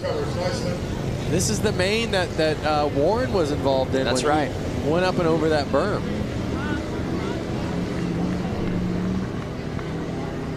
There you go. And right now, Johnson just building that lead as he hugs that outside wall. I was just going to say, notice how Johnson's almost kind of riding the berm. Listen to his bike rip by.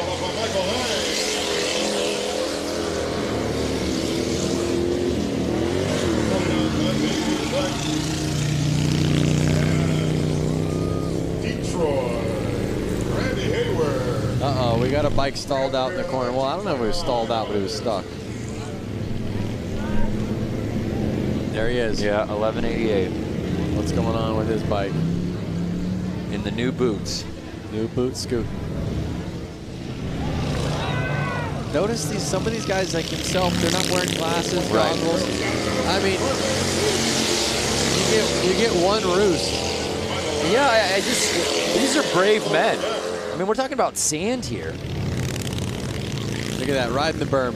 Yeah, Johnson just leaving no doubt about it. Whoa. Oh, no! Just as I say that, he makes things interesting, but he's built such a lead, Lance. Don't speak too soon. Awesome shot on the straightaway there.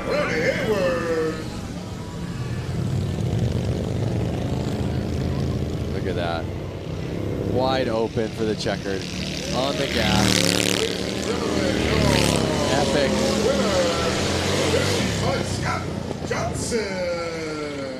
So Scott Johnson takes the checkered here in the brakeless 45 class. Yep. And he went out front. He owned that race. Yeah, there was no doubt. Got the whole shot.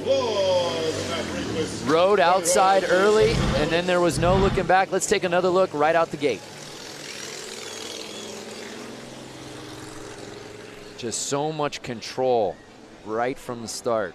He had it in his eyes. He had it in his brain. I'm going to be the first one in corner one. I'm going to rail these corners, and I'm going to take home this checkered flag.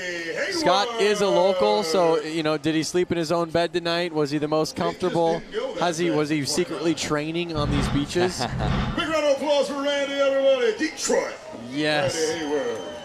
Nearly a 90-year-old bike. Yeah, just incredible. 1929. So awesome. So Scott Johnson, he did make it interesting a little late, but again, just had such a sizable lead. No one could catch him.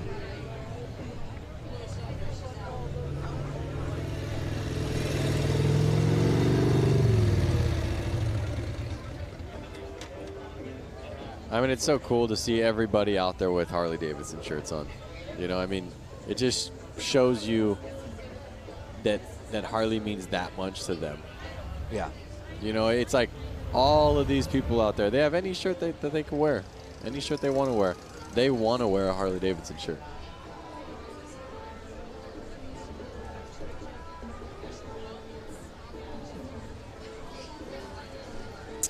While we get this course maintenance underway, let's look back at this week. Diana Dahlgren went out to the Harley-Davidson Museum for a tour unlike any other. All right, ladies and gentlemen. Years ago, two friends, William and Arthur, came together to create Harley-Davidson. We are going to show you a little bit of the history, culture, and most importantly, the bikes here at the Harley-Davidson Museum.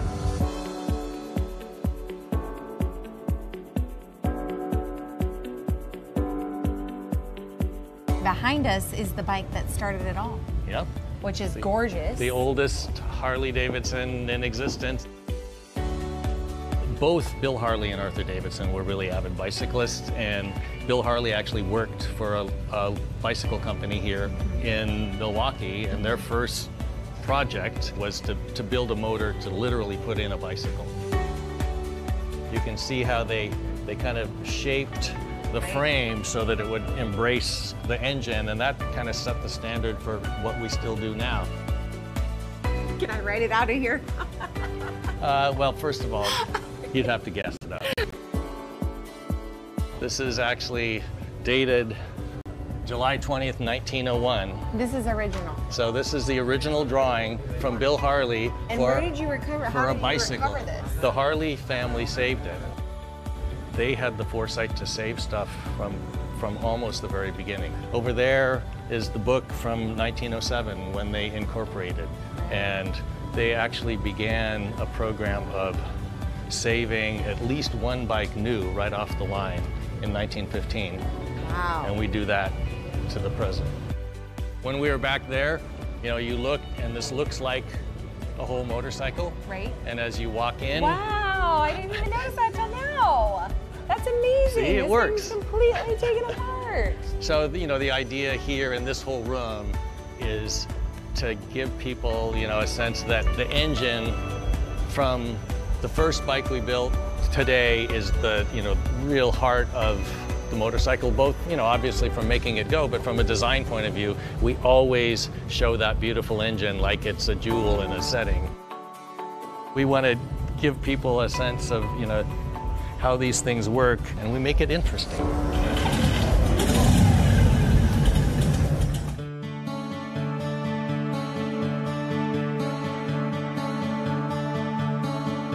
By 1920, we were the largest motorcycle company in the world and sold over 28,000. In those early decades, there were dozens, we think as many as 60 different American motorcycle companies. By the time we came out of the Depression, there were only 2 companies left. You know, the major turning point was World War II.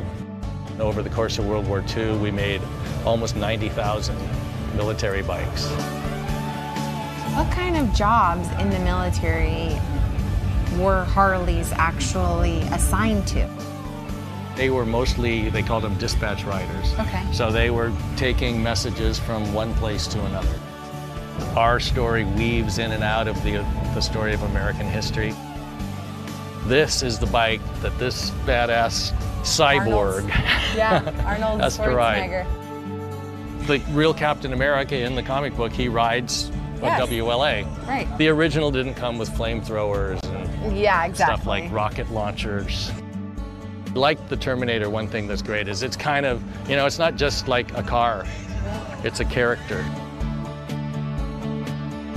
So Jim, we've walked around. There's a lot of stuff in this museum. Yeah. When you think about motorcycling, it's not just the bike, it's the black leather jacket, all the uniforms, and then all the things that people do to add to their bike. So we've got, you know, just an incredible array of things to help tell the story. What do you hope each person that sets foot through this door gets? If you come into this place and you're a Harley-Davidson enthusiast, we're gonna stoke that passion further. If you got dragged along by somebody and you don't think you're gonna like it, you're gonna leave thinking, you know, that was actually interesting and I've never really thought much about motorcycling, but that's an interesting subject. There's something for everyone here at the Harley-Davidson Museum, that's for sure. That's the goal. Such an incredible experience. We encourage anybody out here that hasn't gone to the museum, I don't know why you wouldn't, go there now. If you're thinking about, hey, I'd like to go see it, maybe do it. Go, you will not be disappointed. Hey, we've still got a couple more races to go out here, Lance. Up next, the Hooligan Main. I know this is one that the fans out here at Bradford Beach very excited about. That is for sure. These bikes have a lot more power than the other bikes you've been seeing out there. They're a little bit easier to handle. They have proper hand clutch, foot brake, foot shifting. So they are going to get a little bit higher speeds, and you're going to see these guys go wild. Well, let's go down to Diana as we continue to see the course maintenance happening. Diana, what you got? Yeah, I'm standing here with Scott Johnson. He just took the win on that last race. Congratulations, not only taking the win there, but earlier this evening. I mean, you're just dominating tonight. Thanks, I'm having a really great night. It's a really amazing track. How is the course, being that this is the first time this has been done in over 100 years? It's awesome. I mean, you couldn't really ask for anything better. It's like riding motorcycles on the beach in an oval, flat track style. They've been doing a great job preparing the track. Everybody out here has been awesome. It's nothing couldn't be better. That's amazing. Okay, so we got to talk about your crew because they were all yelling at us as we were coming out here. Let's send them a little love. Yeah, I'd like to thank my best friend, Junior's Cycle Products, Warren Hire. He's like one set up my bike and always works on it. And my buddy Kendall, he does great paint and he's a really good mechanic. My buddy Jeremiah, who's in town to help out, and of course Harley-Davidson for throwing this amazing event. Yeah, Harley-Davidson. This is just this is epic. I mean, I hope people understand how completely epic this is.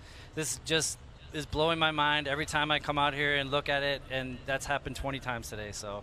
That's right, completely epic. Doesn't even describe how amazing this experience is to be on Bradford Beach. I mean, like I said, over 100 years since the last race was contended here. So guys, we're gonna get ready for the Hooligan as soon as they get done doing this track. Are you ready to race? Yeah, absolutely. Scott Johnson. All right.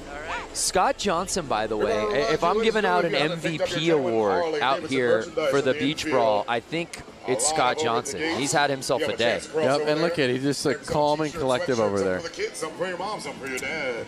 Here's a crazy idea. What if instead of just, you know, softening out this course, what if the rollers there you see behind the water truck, what if those guys went head-to-head and raced this course? We had a couple people on Facebook asking for that. I have no idea what the top speed is. I feel like they're going as fast as they can go. Would it be dangerous if they accidentally went off the course? Yeah, absolutely it would be, but that's part of the appeal, I suppose. Okay. So that way there's never really a course hole. When they go racing, let me know so I can get as far away from this as I can. No, you're calling it, my friend.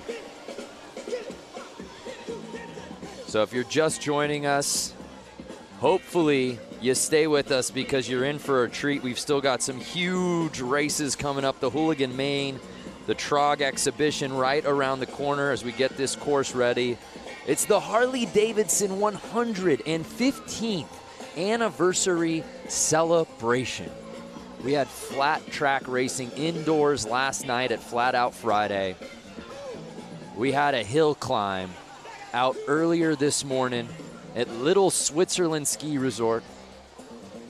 And we end our night out at the beach. All right, folks, we're wrapping up the track maintenance. We're sending these boys around for the Bradford Beach Brawl. And I believe that if the viewers watching right now didn't have an opportunity to tune in live to last night's flat track racing as well as this morning's hill climb, they can actually go through Harley's Facebook, find those videos, be able to kind of watch the times that they want to watch. Ooh, that is correct, sir. Yeah, so right now we're live. If you're watching the beach, we are very much live, but you can go back and relive the great moments from the weekend. Say you're a big hill climb fan, but you missed it. You had Saturday plans. All good. Go find the video of all the races. We got a cornucopia of highlights for you to go watch. Go find the video of JJ launching his Sportster up Little Switzerland Mountain. Was that ever a run? Let's head back down to Diana. Hey guys, I'm back down here on the gorgeous beach, and I'm standing here with this very tall gentleman, Brock St. Clair. Did I get it right? St. Clair? Yeah. Yes. Okay, the only reason why I know his last name is because I thought it was the city where he was from. Anyways, long story short, we'll move on. Okay, Brock. Yes. We are here at the 115th anniversary. As you know, huge parties happening all week long. We've been together hanging out in the festivals and concerts and all these events. How has your experience been as the Freedom intern? Undescribable. I mean, it's been such a life-changing experience, and it's so much that it's really one of those things where right now there's so much happening. It's incredible, but I know that in the future, especially, I'll look back and be like, oh my God, I actually did all those insane things.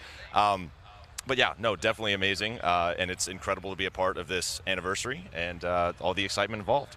Let's tell everyone what the Freedom Intern Program is. Explain to everyone who's watching. Sure. So myself and 7 others were given motorcycles, given training, and we've essentially traveled the country and gone to motorcycle events, gotten invested in motorcycle culture, and captured our experiences, documented on social media, and had a really great time doing it.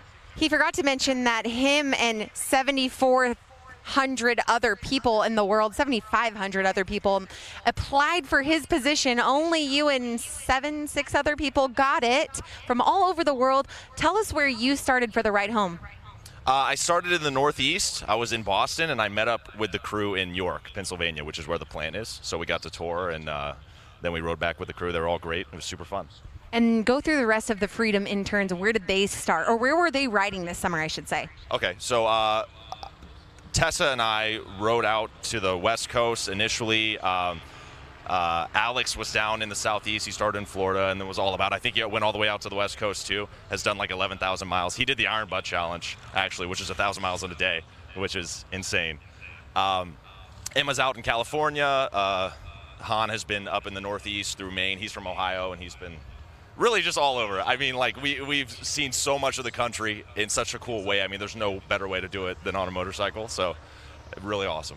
Well, these 7 Freedom interns, they went through extensive interviews, and they were the lucky winners. Congratulations. Thank you for representing our brand, Harley-Davidson, in such a wonderful way, showing young people as well. He's only 21 years old, showing the young generation that they can take out a huge hog, a street glide, and roll it around the country, 14,000 miles worth, give or take. So thank you so much, Brock. Thank you to the rest of the Freedom interns. We hope to see more Freedom interns next year and the years to come. Hopefully at the 120th anniversary, we'll see some more, and we'll see Brock come with, hey, maybe a wife or kids. Yeah, we'll see. All right, guys, we're going to take it back up to you. Hashtag Find Your Freedom. That is such an amazing program. You know, I applied. Didn't even hear back from admissions. Yeah, because you weren't going to college, train a real intern. Oh, is that what it is? I think they said they were out of college. Or oh, that makes me feel better then. Why I didn't get in. I would love the job. Absolutely. Hashtag find your freedom. Learn more about it online. Whether you ride bikes or are wanting to get into it, there's no better program, especially for young people. It's just absolutely amazing. Imagine getting into the culture, getting to document everything for social media. Are you kidding me? Be rad. Sign me up. Battle of van, machine versus sand. So the course looks good to me, Lance Corey. I feel like the show must go on.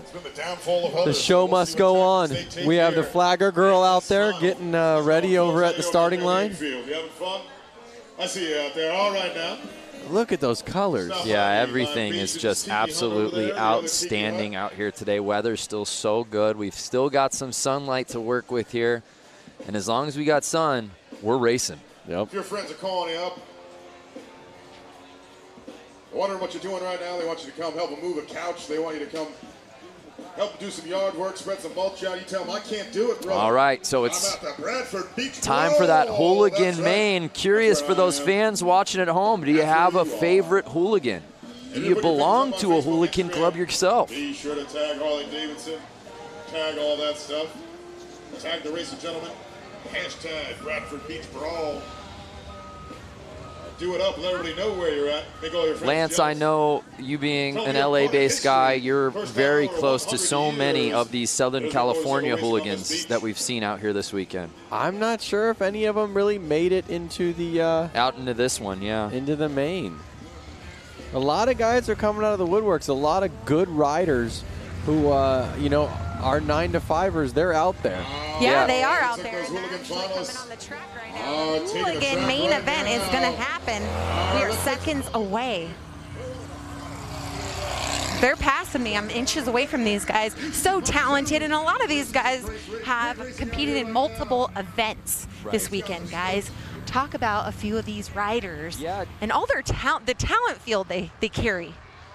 Diana, you've gotten a chance to hang with a lot of these guys you've interviewed, half if not most of them throughout the 2 days of action out here. They all just have such fantastic stories on how they got here. It's easy for fans to get behind and root for guys like this hooligan class, right?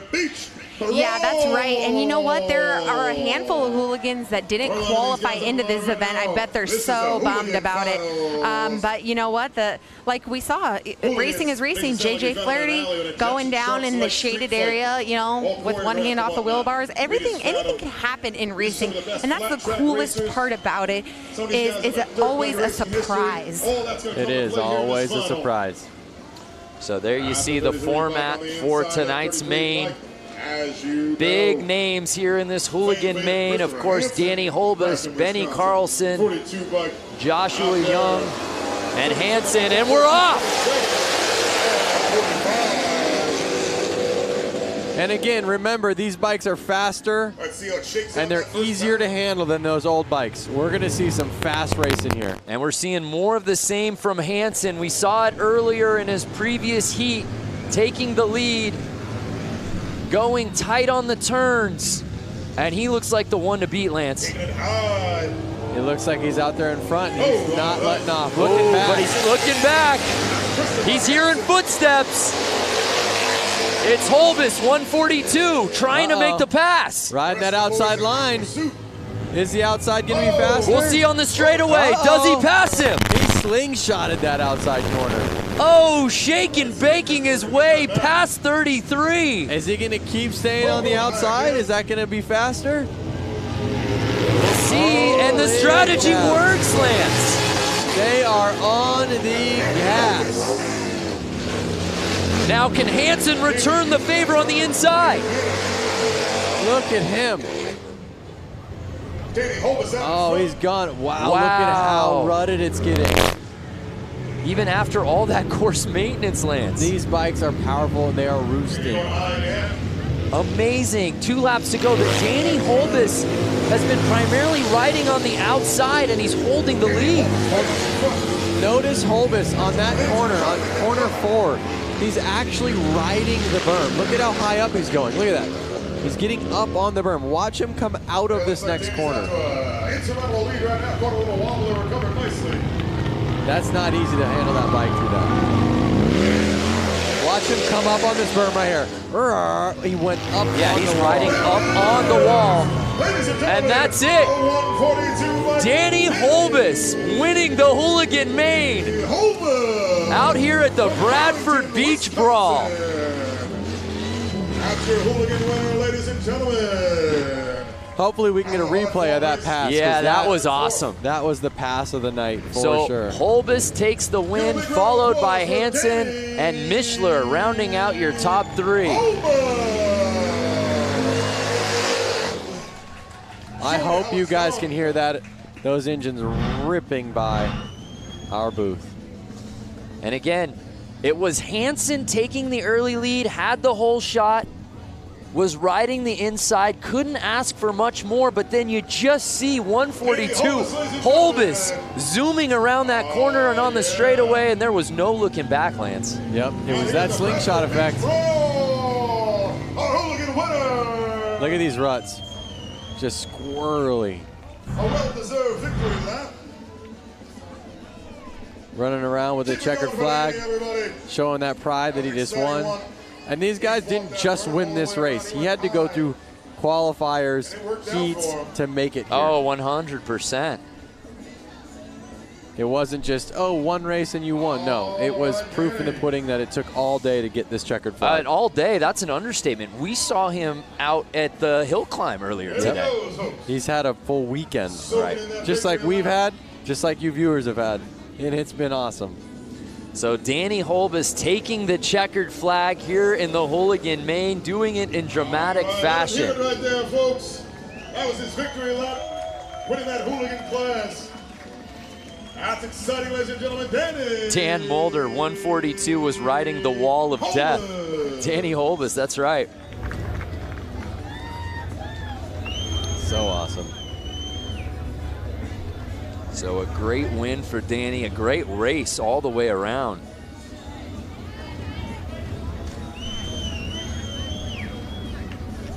Sometimes you want to just sit here in silence, just staring at it like in awe. Should we just not talk for the rest of the show?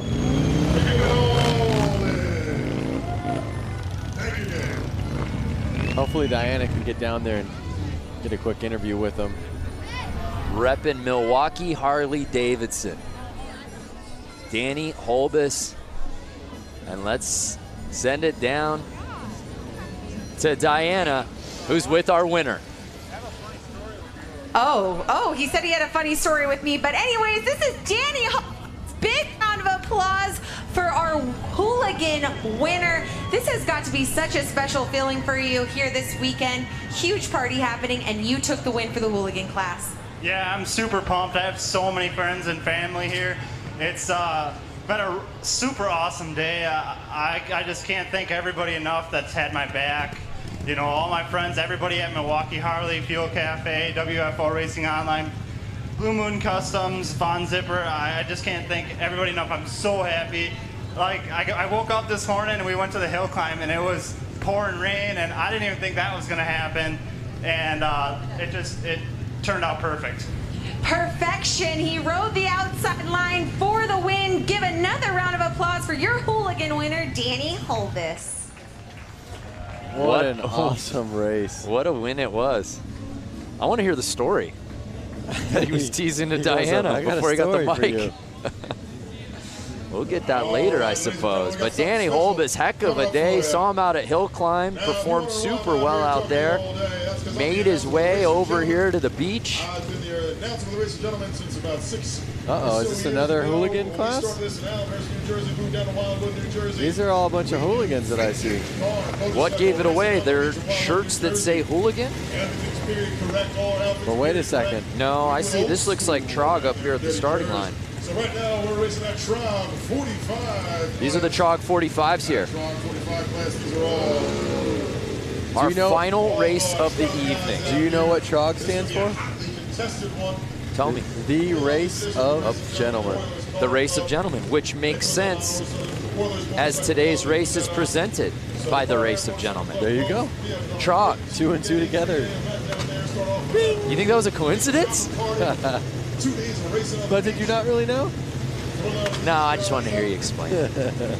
We talked about it in meetings all day long. The race of gentlemen, TROG. Keep an eye on these guys. So this is it, the final race of the weekend here at the Harley-Davidson 115th anniversary celebration. These guys are about to give it all they got. In the finals of the TROG 45 class. Checkered flag girl looking at them, making sure they're all ready to go. And they're off! 6 bikes, our final race, oh no!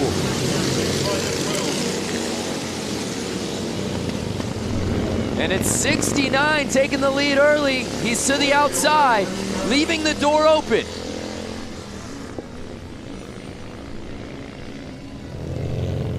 There they are again. Compared to the hooligans, these bikes are a lot harder to ride. Yeah. No hand controls, and not as good of suspension. A little bit slower engines. So these guys are wrestling. I'm hearing all the cons. How about the pros, Lance? The pros is the fact that they're riding bikes that are 50, 60, 70 years old, and they're keeping the dream alive. You know. So it's the bike 69 with a sizable lead. Something is really going to have to go south for him to lose this thing. Oh, Detroit, right here. Pushing that 29 Harley-Davidson to the max. So we're in the midst of the race of gentlemen. The 69 gives a look back. It's our final race of the evening. On the gas, their hands got to be tired, their arms, their forearms got to be tired. One more flag. Final lap of the weekend. These guys are going to lay it all out on the line right here, right now. Trying to chase him down. Uh-oh, making it interesting. They're getting tired, the track's getting rough. Currently in third. Can they keep it together?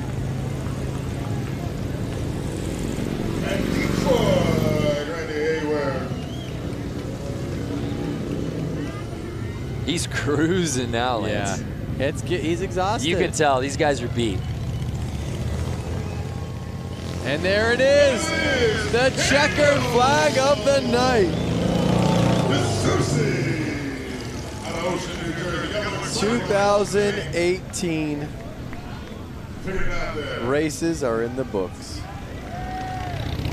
69 putting it down on the final race of the night, and the race of gentlemen officially in the books here at the Bradford Beach Brawl.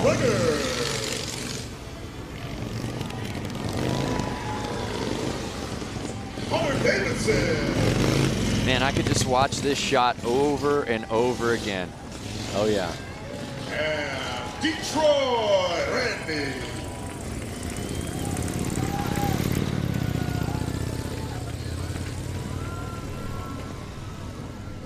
Look at that city.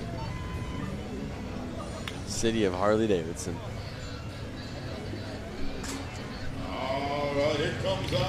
What a day of racing. What a weekend of racing. Congratulations to all our competitors here at the Bradford Beach Brawl. We kicked things off last night under the lights in the arena with Flat Out Friday. All the guys and gals putting on a show under the roof. So much fun, so many different classes full of mayhem. Everyone getting involved in the action. And the fun just continued as we moved on to today. This morning, the Harley-Davidson hill climb at Little Switzerland. Lance, some bikes had more trouble than others. That is right. But everyone seemed to have the time of their life, particularly on that mogul.